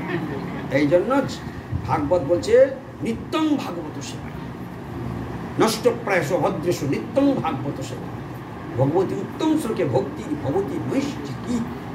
বলছে প্রত্যেক দিন সাধু সঙ্গে, যেমন দিনে 3 বার না খেলে তুমি শরীর টেকাতে পারবে না, শরীর বাঁচাবার জন্য 3 বার খেতে হয়, ঠিক আত্মার জন্য এরকম 3 বার খোরাক দিতে হবে। তুমি কোথায় কোথায় বেড়াতে যাচ্ছ, হ্যাঁ, শরীরের জন্য 3 বার খোরাক যেমন মাস্ট বি, আর আত্মার খোরাকের জন্য 3 বার ভগবানের কথা, ভগবানকে নিয়ে চর্চা মাস্ট বি। সারা দিন রাত করা দরকার, কিন্তু 3 বার কমসে কম তোমাকে ভগবানের সঙ্গ করতেই হবে, এবং ভক্তিযুক্ত হয়ে। হ্যাঁ, ভক্তিযুক্ত হয়ে করতে হবে, আদরের সঙ্গে করতে হবে। হ্যাঁ, পূর্ণিমার কত বড় ঘর, কি ঝাকাস ঘর, কিন্তু ভগবানের জন্য ঝাকাস ঘর, বেটাবোর জন্য ঝাকাস ঘর, তার জন্য ঝাকাস ঘর। হ্যাঁ কি, কিন্তু ভগবানের জন্য ঝাকাস কোনো ঘর নেই। প্রভু এইটুকু জায়গা, প্রভু এইটুকু জায়গা বললে এইটুকু ছাড়া আর কি আসবে বলো? এটাই তো আসবে। হ্যাঁ ঠিক কিনা বলো? বলছে ওই অত বড় মন তৈরি করলে তবে অত বড় জায়গা আসবে। যতটা তোমার ভক্তিটা আগিয়েছে ততটা পরিমাণে ভগবানের জায়গা বেরিয়েছে। ভগবান বললেন তুমি আমায় চেনো না, যে যথা মাং প্রপদ্যন্তে তাং ততৈব ভজামি হম। গীতাতে কৃষ্ণ বলে দিয়েছে তুমি আমায় যেমন দেবে আমি পরের জন্মে তোমাকে সেই রকম পুরস্কার দেব। গৌর প্রেমানন্দে হরি বল। তুমি যদি দাবার এক কোণে রেখে দাও, আমি তোমাকে পরের জন্মে এমন জায়গায় জন্ম দেবো যেখানে তোমার বউ বেটা তোমাকে দাবার এক কোণে জায়গা দেবে। হ্যাঁ, তুমি যদি আমার চিলে কোটায় রাখো, পরের জন্মে আমি তোমার পাখি করে দেবো, তুমি পরের জন্মে প্রত্যেক পাকা বাড়ির চিলে কোটায় থাকবে। হ্যাঁ, ভগবানের মার তুমি আর বা কেউ বুঝতে পারবে না যে কোথা থেকে কি হয়ে গেল। হ্যাঁ, এই জন্য ভগবানকে ডরাতে শেখো, তার জন্য কিছু করতে থাকো। ভগবান সত্যবাদী, যা বলবে তা করবে। ভগবান যা বলবে তা করবে। এই জন্য যা করবে ভগবানের জন্য জান লড়িয়ে তাড়াতাড়ি করে নাও, দেরি আর নেই। হ্যাঁ, এই ভগবানের জন্য আজকের থেকে শুরু করো, জান লড়িয়ে দাও। মনে মনে সবসময় ভগবানের সুখের চিন্তা করো। তুমি ঠাকুর ঘর করতে পারছো না, তোমার মনে যদি দুঃখ থাকে, কষ্ট থাকে, যন্ত্রণা থাকে, হে গোবিন্দ একটা ঠাকুর ঘর কবে সুন্দর করে করবো। হে গোবিন্দ আমি সুন্দর করে মনের মতো করে, যেমন ছেলের ঘরটা এরকম অনেক টাকা খরচা করে বানিয়ে দিয়েছি, হ্যাঁ ঝাকাস ঘর বানিয়েছি, তোমার জন্য এরকম একটা সুন্দর ঘর কবে বানাবো, সুন্দর ঘর কবে বানাবো। এটা যদি অন্তর থেকে ইচ্ছা থাকে, ওর এই চিন্তা করছো, তুমি চিন্তা করতে করতে তুমি করতে পারলে না, তুমি মরে গেলে। বলছি এই যে তোমার চিন্তা করেছো তুমি করতে পারো, এর জন্য তুমি পূর্ণ ফল পাবে। ভগবান এতটা দূর পর্যন্ত ভাবে। হ্যাঁ, ভগবান এতটা আগ বাড়িয়ে দয়ালু। ভগবানের দয়ার কোনো সীমা তুমি পাবে না। হ্যাঁ, ভগবানের দয়ার তুমি সীমা দিতে পারবে না। তার দয়ার কোনো পরিমাপ নেই, তার দয়ার কোনো পরিমাপ নেই। এত দয়ালু, এত দয়ালু, এত দয়ালু, ভাবতে পারবে না। তোমরা বিশ্ব সংসারে আমরা যে কজন বসে আছি, আমরা সব কটা স্বার্থপর। আমরা এই যে কজন বসে আছি, আমরা সব স্বার্থপর। তুমি আমায় ভালোবাসো, আমি তোমার। তুমি আমায় 10 টাকা দেবে, 10 টাকার পরিমাণ মতো। তুমি আমার ঘাটের দেনা তুলেছ, আমি মনে আছে কি কি কটা দিয়েছে। মেয়েরা বিশেষ করে সব বলে গেল, মেয়েরা কিন্তু এ বিষয়ে ভীষণ এক্সপার্ট। কি দিয়েছে, কটা দিয়েছে, কোন ধরনের শাড়ি দিয়েছে, ও মেপে রেখেছে। ঠিক আছে, দেনা পাওনা আয়নায় মুখ দেখা, আমি ঠিক হাজির করবো। বহু প্রেমানন্দ হয়েছে। এই জন্য মেয়েরা হচ্ছে সংসারের একদম পুরো বাপরে বাপ। তা যাই হোক, এইরকম সব পাই টু পাই হিসাব। তুমি আমার করবে, আমি তোমায় করবো। তুমি আমায় ভালোবাসো, আমি তোমায়। তুমি আমায় আঘাত করবে, আমি তোমায় আঘাত। তুমি আমায় গালাগালি করবে, আমি তোমায়। তুমি আমার অসম্মান করবে, আমি তোমার অসম্মান। তুমি বলবে আমার দেখে নেবো, আমি বলবো আমি তোমার দেখে নেবো। ভগবান বলেন ওরকম না, আমি ওই রকম না। এই বিশ্ব সংসারে যত জীব আছে সব আমার খায়, আমার মাকে, আমার পরে, আমার বাড়িতে শোয়, আর আমাকে কাঁচকলা দেখায়। তবু আমি রেগে মেগে ওদের বাড়ি থেকে কারোর বের করে দিইনি এখন। তবু আমার বাড়িতে শুতে দিই, খেতে দিই, থাকতে দিই, সুখে স্বাচ্ছন্দ্যে থাকে। আমায় বলে টিভি দেখি, হ্যাঁ আমায় দেখে আমার ভাত দিয়ে ফুর্তি করে, আমার ভাত দিয়ে কত কি ওরা করে। তবু আমি এত সহজে ধৈর্য হারাই না। কিন্তু আমি যখন ধৈর্য হারাবো, তখন আমার মার দুনিয়া। আমি এই এত সুন্দর মানব জীবন দিয়েছি, ফুল লরমটা দিয়ে দিয়েছি, তোমার 68 বছর আয়ু দিয়ে পাঠিয়েছি। এই 68 বছর যদি তুমি হরিভজন করো, তাহলে 68 বছর হরিভজনে তুমি কোন প্ল্যাটফর্মে, কোন র্যাঙ্কে তুমি গোলক বৃন্দাবনে চলে যাবার কথা, তুমি 68 বছর ফুর্তি করে কাটিয়ে দিয়ে তুমি পশুর মতো জীবনযাপন করলে। তা যাও, আমি তোমাকে ছেড়েই দিলাম, কিছু বললাম না, কিন্তু তুমি এই পশুর মতো জীবনযাপন করলে বলে তোমার এটাই পছন্দ হয়েছে, আমি তোমাকে পশু জন্ম দিয়ে দিলাম। থাকো, তুমি পশু জন্ম দিয়ে দিলাম। যে কার গর্ত খুললো ভাই? ভগবান সেগুলা টুকটাক কামারে ব্যাপার।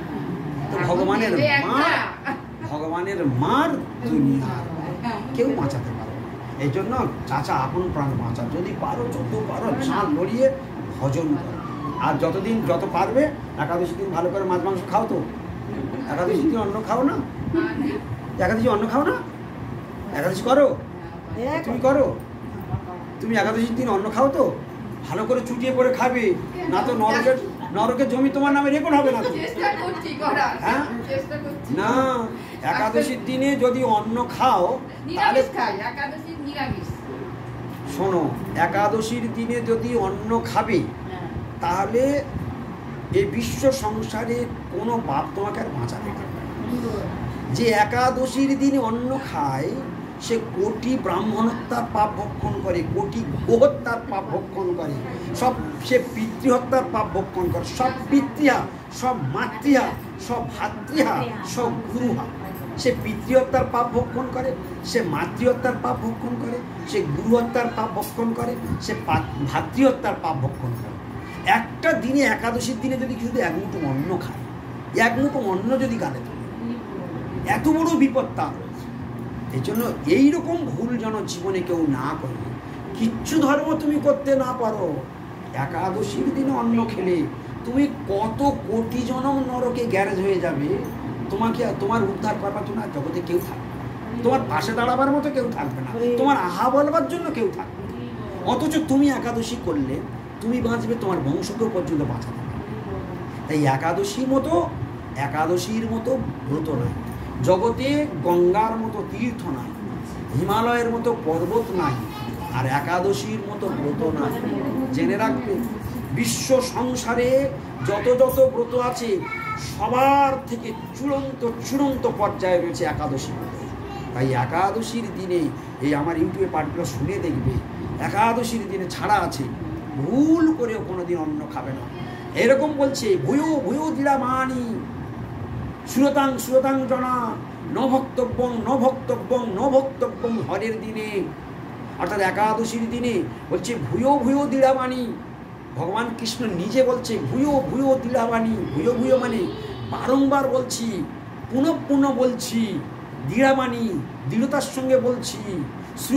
শ্রুয়তাং জনা, হে জনগণ শ্রবণ করো। নভক্তব্যম একবার নয় 3 বার বলেছে। আমরা যখন সত্য অঙ্গীকার করে বলি আমরা তখন 3 বার বলি। নভক্তব্যম খাবে না, বক্তব্য মানে খাওয়া। নভক্তব্যম খাবে না হরের দিনে, অর্থাৎ হরিবাসরের দিনে, একাদশীর দিনে কখনো কদাচ ভুল করে অন্ন খাবে না। এরকম করে বলেছে। এই জন্যই এতদিন পর্যন্ত যে পাপ ভক্ষণ করেছো, পাপের পাহাড় জমে গেছে। সেই পাপের, ভয়ঙ্কর পাপের হাত থেকে বাঁচবার জন্য একটাই মাত্র রাস্তা খোলা আছে। কাঁটা যদি পায়ে ফোটে, সেই কাঁটা আবার পায়ে দিয়েই বের হয়। যে একাদশী থেকে এই ভয়ঙ্কর পাপের পাহাড় জমিয়েছো, হিমালয় পাহাড় জমিয়েছো, সেই একাদশী নিষ্ঠার সঙ্গে কাঁদতে করো, আর ভগবানের কাছে বারবার ক্ষমা চাও, আর বারবার কাঁদতে থাকো, গোবিন্দ আমি বড় ভুল করে ফেলেছি, আমি অন্যায় করে ফেলেছি, আমি বড় অপরাধ করে ফেলেছি। সংসারে কেউ যদি না করে, কারণ এসেছি একা, যাবো একা। যেদিন বিচারের কাঠগড়ায় দাঁড়াবো, সেদিন কৈফিয়ত আমাকেই দিতে হবে। কি আমার করতে দিয়েছে, কি আমার করতে দেয়নি, কি আমার বাধা দিয়েছি, এসব মামুলি গল্প সেখানে চলবে। তোমাকে পাঠিয়েছিলাম আমার আরাধনা করবার জন্য, তাহলে তো আমি তোমার ছাগল জন্ম দিতে পারতাম। ছাগলও তো খায়, ছাগলও তো বাচ্চা জন্ম দেয়, ছাগলও তো ঘুমায়, ছাগলও তো বাচ্চা লালন পালন করে। তা তুমি তো সেই বাচ্চা জন্ম দিয়েছো, খেয়েছো, ঘুমোছো আর লালন পালন করেছো। তা তুমি তো ছাগলের মতো কর্ম করেছো। মানুষের কর্ম ধর্ম করা, তুমি মানুষের কর্ম ধর্ম কি করেছো সেটাই আমায় বলো। আর ভগবানের জন্য কিছু যদি করতে না পারো, জীবনটা 16 আনাই বরবাদ হয়ে গেল। জীবনটা 16 আনাই বরবাদের বিন্দুমাত্র দাম থাকবে না। এই জন্য হরি আরাধনা নাম সর্বেশাং, বিষ্ণুর আরাধনা নাম করো। জগতের সর্বশ্রেষ্ঠ আরাধনা হলো বিষ্ণুর আরাধনা, অর্থাৎ কৃষ্ণের আরাধনা। শিবজি পার্বতীকে বললেন, আর তারপরে বললেন তার থেকেও তস্মাৎ পরতরং দেবী, তার থেকে আরো একটা শ্রেষ্ঠ আরাধনা আছে, তদীয়ানাং সমর্চন। এসব কথা কিছু বুঝতে পারছো না, আমি চোখ মুখ দেখে বলে দিতে পারি, সব বুঝতে পারি। হ্যাঁ, কারণ আমি চোখের দিকে তাকালেই বলে দেবো বুঝতে পারছি কি পাচ্ছি না। এক্ষুনি শিবজি পার্বতীকে কি বলেছে শোনো, আরাধনা নাং সর্বেশাং, বিষ্ণুর আরাধনা নাং পরম, তস্মাৎ পরতরং দেবী তদীয়ানাং সমর্চন। শিবজি পার্বতী, শিবজি মহাবৈষ্ণব, মহাভাগবত। হ্যাঁ, পার্বতী হচ্ছে মহাবৈষ্ণবী, তাকে হরিকথা শোনাচ্ছে। স্বয়ং শিবজি পার্বতীকে কি হরিকথা বলেছে শোনো। যদি শুনে মনে বাড়ি পর্যন্ত নিয়ে যেতে পারো তাহলে জানবে বাপের বেটি, তাহলে জানবে যে বাপের বেটি, না তো বেকার কাঁচকলা কিছু। মনে রাখো কি বলেছে শিবজি পার্বতীকে, নিজেরা যাওয়ার সময় কালচার করতে করতে যাবে। প্রভু কি বললো, শিবজি পার্বতীকে কি শিখেছিল, আজকের আমরা শিখবই শিখবো। প্রতিজ্ঞা করে এখানে বসে শিখে তবে ঘরে যাবো, এবং মৃত্যুর আগের দিন পর্যন্ত এই কথাটা মনে রাখবো। আর একটাই কথা যদি পালন করতে পারি তাহলে আমি গোলক পর্যন্ত পৌঁছতে পারি। একটা কথা, ভগবানের একটা কথা যদি নিষ্ঠা করে পালন করা যায়, ওই এক কথাই আমাকে গোলক পর্যন্ত নিয়ে যেতে পারে। কোনো সাধারণ কথা এটা। কি বলেছে শিবজি পার্বতীকে, আরাধনানাং সর্বেষাং বিষ্ণুর আরাধনানাং পরম তস্মাৎ পরতনং দেবী তদীয়ানাং সমর্চনম। আবার বলি, মন দিয়ে শোনো। বুঝতে পারবে না, কিন্তু কান দিয়ে শুনলেই লাভ হবে, কারণ শব্দগুলি সব কৃষ্ণ। কৃষ্ণ কানের মধ্যে দিয়ে হৃদয় যাচ্ছে, শব্দগুলো শুনে যাও। আরাধনানাং সর্বেষাং বিষ্ণুর আরাধনানাং পরম তস্মাৎ পরতরং দেবী তদীয়ানাং সমর্চনম। শ্লোক শুনেছ কিন্তু বোঝা কিছু যায়নি, ঠিক তো? বুঝতে পারোনি? এইবার মানেটা শোনো। এই কথাটা মানে শুনতে ইচ্ছা করছে না? শিবজি পার্বতী কি শেখালো? তোমরা তো কারোর পার্বতী হয়ে আছো, তোমাদের শিব তোমাদের শেখায় কাঁচকলা। তারাও অন্ধ, তুমি দুই অন্ধ। এক অন্ধ যদি আর এক অন্ধের হাত ধরে, তুমি এক অন্ধের হাত ধরেছো, হাত ধরে তুমি গাঁট, প্রথম অন্ধ গাঁটায় পড়বে, তুমি গাঁটায় পড়বে। হ্যাঁ, এইবারে ধরতে যদি চোখ ওনার হাত ধর। হ্যাঁ, এ হলো আসামি আর হলো জগৎ স্বামী। হ্যাঁ, তাহলে এবার যদি হাত ধরতে এক কাজ ধরবে, আর ফের যদি ওরম আসামিকে মনে করি এই বোধহয় ভালো আসামি হবে, তো এর ধরলে ইয়ে যদি ফের গাড্ডায় ফেলে, অতএব জগৎ স্বামীর হাত ধরাটাই সব থেকে বেস্ট পলিসি। হ্যাঁ, এই জন্য সেই হলো বুদ্ধিমান। ব্রজের গোপীরা এত শ্রেষ্ঠ কেন? বংশীধ্বনি, কৃষ্ণ বংশীধ্বনি করলো, রাত 12টার সময় সবাই চলে গেল। কই, সেখানে তো ব্রহ্মাদি দেবতাগণ তো দোষ দেখলো না, আরো দেবতাগণ পুষ্প বৃষ্টি করলো। হ্যাঁ, আরে ঘরের নারী রাত্রে কৃষ্ণর কাছে পরপুরুষের কাছে চলে যাচ্ছে, তাহলে সেখানে দেবতারা পুষ্প বৃষ্টি করছে কেন? তাহলে কেন? এই গোপন রহস্য কি? একমাত্র স্বামী তো কৃষ্ণ। বিশ্ব সংসারে একমাত্র স্বামী কে? স্বামী তো কৃষ্ণই। এ যাদের হাত ধরে রাখছিল, এরা সমাজ ব্যবস্থাতে স্বামী করতে হয়, তাই করা হয়েছে। তাই ব্রজগোপীরা এত শ্রেষ্ঠ। জয় জয় উজ্জ্বল রস সর্বরস সার, পারকীয় ভাবে যাহা ব্রজেতে পৌঁছা। এই রস ব্রজে ছাড়ার কোথাও নাই।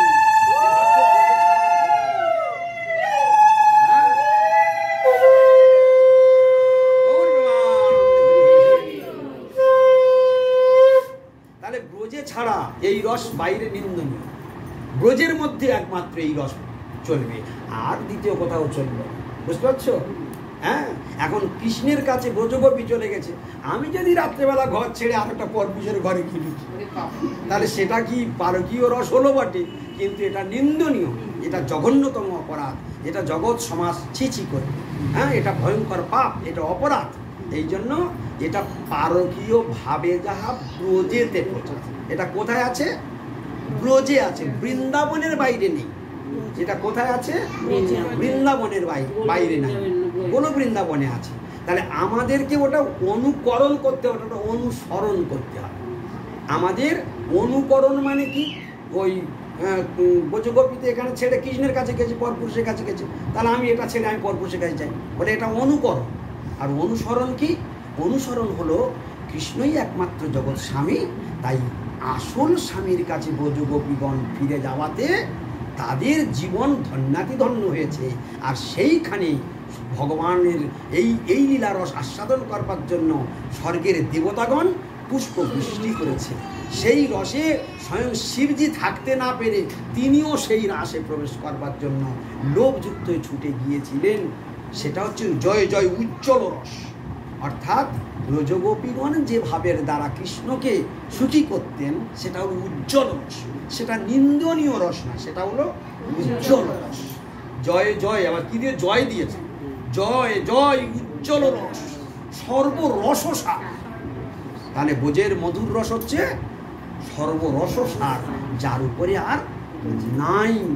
এই জন্য আরাধ্য ভগবান প্রচেষিত নয় তধ্যাম বৃন্দাবনম রম্যা কাচিরূপাসনা ব্রজবধূ বর্গেন যা কল্পিতা।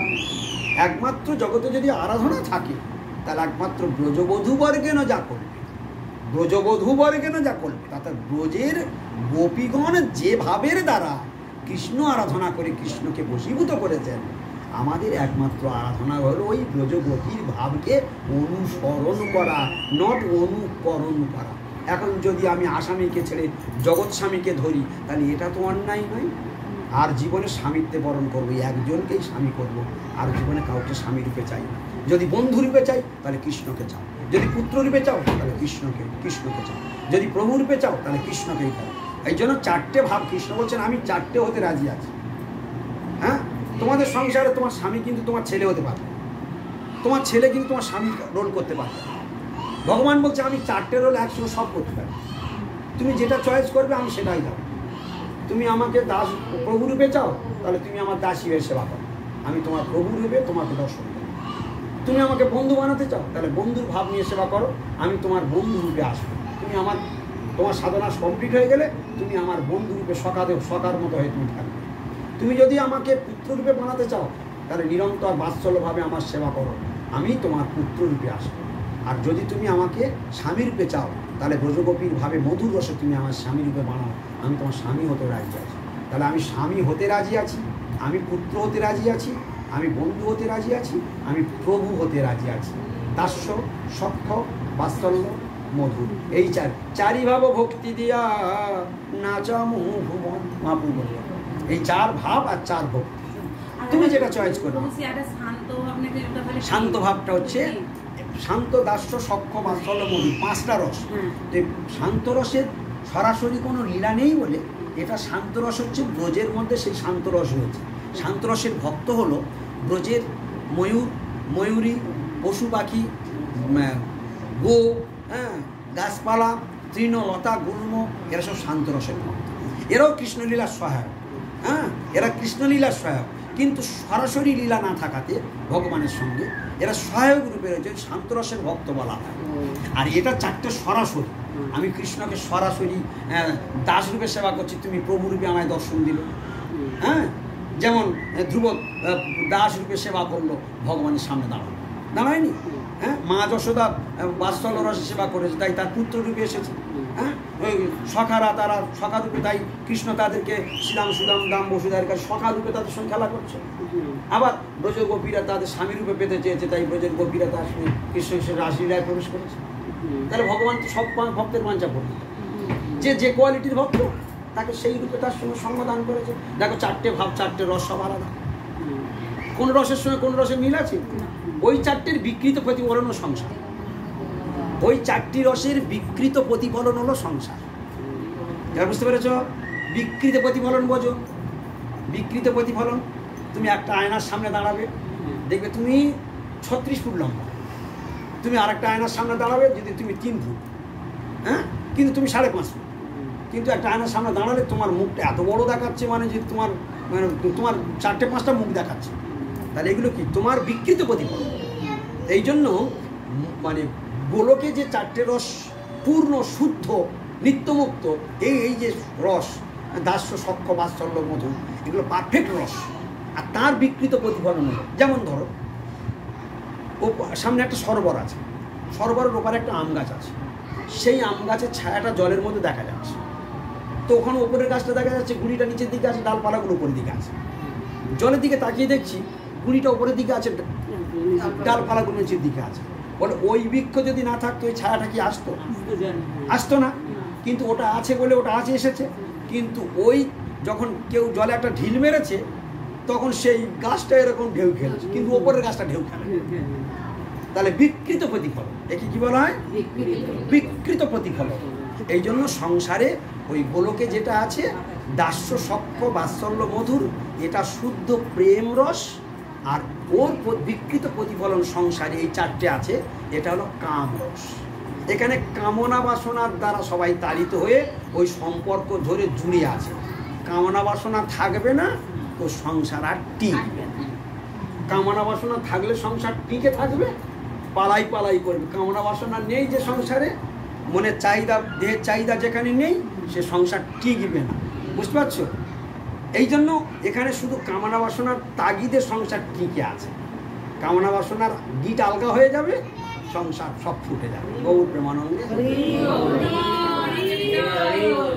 বুঝতে পারছো কথা? এই জন্য সংসার বড় ভয়ঙ্কর জিনিস। এই জন্য যেই জন কৃষ্ণ ভজে সে বড় জন। এই অনিত্য সংসারকে অনিত্য জেনে যে ভগবানের আরাধনা করবে, সেই একমাত্র গোলকের পথে যাত্রা করবে, সে আসল জগতে পালিয়ে যেতে পারবে। এই দিবারাত্র কৃষ্ণ চিন্তা করতে থাকো, শয়নে স্বপনে নিশি জাগরণে নিরন্তর কৃষ্ণ চিন্তাময় জীবন গড়ে তোলো। প্রতি পদে পদে, প্রতি মুহূর্তে মুহূর্তে অর্থের চিন্তা করে কি করবে? তুমি অর্থের পিছনে দৌড়াচ্ছ, ভেবে দেখো অর্থগুলো তুমি কামাবে। ভালো করে ভেবে দেখো, তুমি অর্থ কামাবে, তোমার প্রচুর অর্থ দরকার। আচ্ছা, কত দরকার? কত অর্থ হলে তোমার ভালো হয়?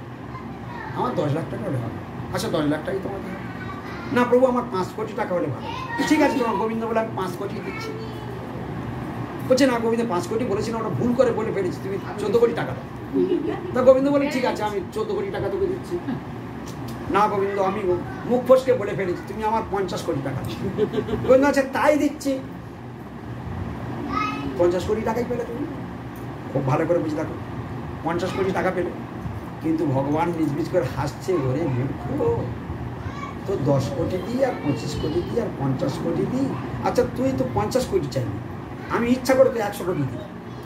তুই তো 50 কোটি পর্যন্ত থেমে গেলি। তুই যতবার চেয়েছি আমি ততবার বাড়িয়ে দিয়েছি। তুই 50 কোটির মধ্যে থেমে গিয়েছিস।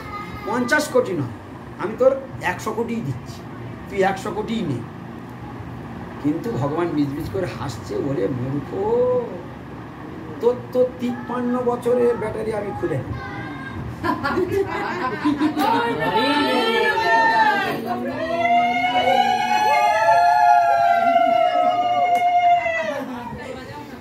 তো যেই 53 হবে আমি ব্যাটারি খুলে নেবো। তা তুই 100 কোটি কেন? তুই 500 কোটি বার নিয়ে কি করবি? তুই নিয়ে কি করবি? তোর কি প্রয়োজন তোর এত? আরে ধরবি তো ধর, আমাকে ধর।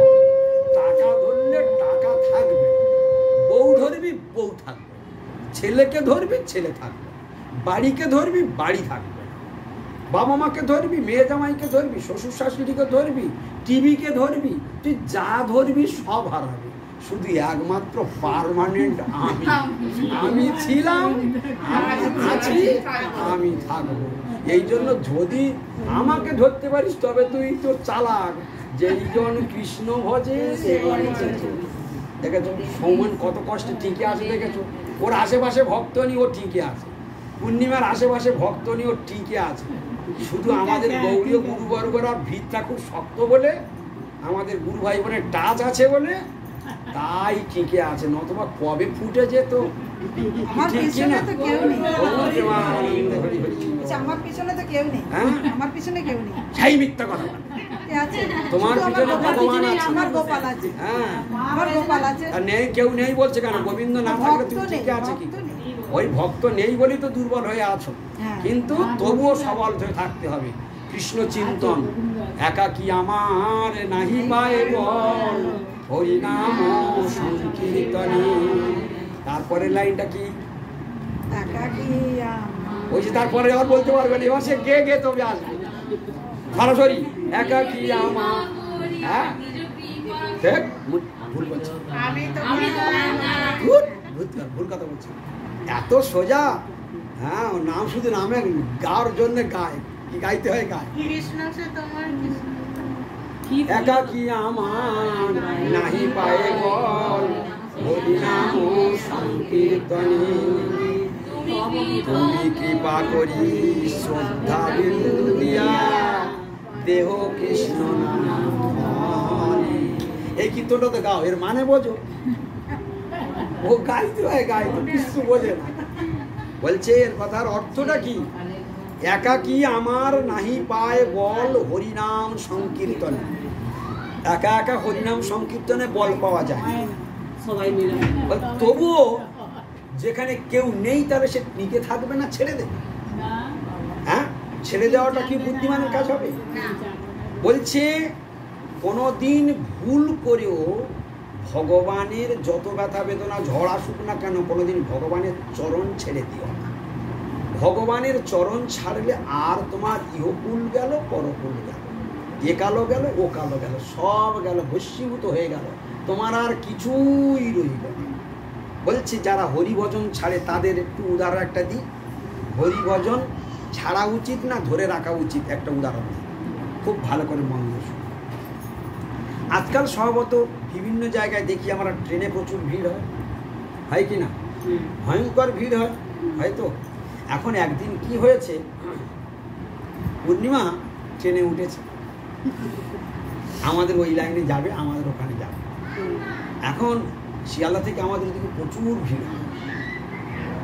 এখন ও তো এমনিতেই লেটে বেরিয়েছে, তারপর ট্রেনটা ধরেছে, ট্রেনটা কোনো রকমের ছুটে এসে তো তখন ছেড়ে যাচ্ছে, তা ছুটে যাচ্ছে, তখন দেখছে বাইরে সব হাত দিয়ে ঝুলছে।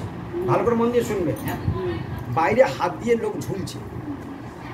তাহলে চিন্তা করছে যদি এই ট্রেনটা যত কষ্ট করে যদি না যেতে পারি তাহলে আমার অনুষ্ঠানে যাওয়াটাই বেকার। এর পরের ট্রেন যখন আসবে তখন সে যখন খেতে বসবে সেই সময় আমি যাব, অতএব তখন আমার পক্ষে মানে একটা কিন্তু লজ্জা ভাব আসবে। তাই যত কষ্টকে এই ট্রেনটা আমার যাওয়া উচিত বলে ও কী করেছে, পূর্ণিমা এখন তাড়াতাড়ি করে একটা রড ধরেছে, ধরে আর ডান পায়ের বুড়ো আঙুলটা আর একটা আঙুল ঠেকিয়ে দিয়েছে, দিয়ে আর একটা পা ঝুলছে। তখন বারবার বলছে তোর একটু সর, আমি একটু পড়ে যাবো, ধর একটু সর আছে এইরকম ভাব। কে কার কথা শুনে? বাইরে তো এমনি 1 ফুট লোক ঝুলছে, ভেতরে যদি কেউ যেত তাহলে তো যেত, ও ঝুলছে। এখন এই করতে করতে এখন তো কী করবো, কষ্ট করে ওই হাতটা ধরে আছে, আর এদিকে ওপরে 4টে আঙুল আর নিচে 2-3টে আঙুল, ট্রেনের নিচে 2-3টে আঙুল দিয়ে পা ঠেকিয়ে আছে, আর ওপরে হাতটা ঝুলে আছে, বডিটাও প্রায় বাইরে ঝুলছে। চিন্তা করছে পরের স্টেশনে গেলে একটু কমবে, তারপরে একটু আস্তে আস্তে ভেতরে ঢুকে যাবো। এই করতে করতে এমন সময় এক ঘটনা কি ঘটলো, সঙ্গে সঙ্গে এখনকার মেয়েরা তো আর বেশিরভাগ হয়তো কী সব দোনালা পরে পুরুষদের মতো, হ্যাঁ, আর একটা গেঞ্জি পরেছে আর পায়ে বুট জুতো ছিল। সেও তারপরে স্টেশনে উঠে একদম ওই পূর্ণিমার যে 3টে আঙুল ওখানে ঠেকেছিল, বুট জুতো শুধু তারও পা তুলে দিয়েছে, দিয়ে আর জম্পেস করে মারাচ্ছে, আর ওদিকে আঙুল খেতে যাচ্ছে। পূর্ণিমা তখন চিৎকার করছে, ছাড় ছাড় ছাড় ছাড় ছাড়। আচ্ছা, খুব যন্ত্রণা হচ্ছে, খুব মন দিয়ে গল্পটা শুনে যাবে, তখন খুব যন্ত্রণা হচ্ছে। এখন এদিকে পা খেতে যাচ্ছে আর ওদিকে হাতটা ধরে আছে বলে ঠিকই আছে। এখন এই অবস্থাতে পা খেতে যাচ্ছে বলে পূর্ণিমার ওপরের হাতটা ছেড়ে দেওয়া উচিত তো, নিচের পা খেতে যাচ্ছে, অতএব ওই যন্ত্রণার জন্য ওপরের আঙুলটা ছেড়ে দেওয়া উচিত। ওপরের হাতটা যদি ছেড়ে দেয় তাহলে কি হবে? হ্যাঁ, হাত ছেড়ে দিলে কোথায় পড়বে? হাত ছেড়ে দিলে কোথায় পড়বে? হরি বল। হাত ছেড়ে দিলে বলো হরি হরি বল। তাহলে ঠিক আছে, তাহলে এখন বলো বুট জুতোর যন্ত্রণা সহ্য করা উচিত নয়, বুট জুতোর যন্ত্রণা হাত ছেড়ে দেওয়া উচিত? কোনটা বলো? কিন্তু হাত ছাড়া বোঝা গেল। এই সংসারের যত সংসার যন্ত্রণাগুলো বুট জুতোর মারানি, আর গোবিন্দের হাত হলো 4টে আঙুল। এখন বলো কোনটা করা উচিত? সংসারের যন্ত্রণার জন্য হরিকে ছেড়ে দেওয়া উচিত? হ্যাঁ, তাহলে সংসারের যন্ত্রণা আমার পিষে দিক, কিন্তু হরি আমি তোমায় ছাড়ছি না।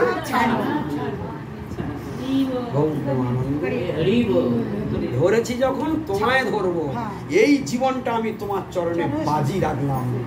আমি তো তোমার, তুমি তো আমার, কি কাজ অপরধনে, আর কোনো দিকে ফিরে তাকাবো না। গোবিন্দ চরণ তোমার চরণে ঠাঁই দাও। গৌর প্রেমানন্দে।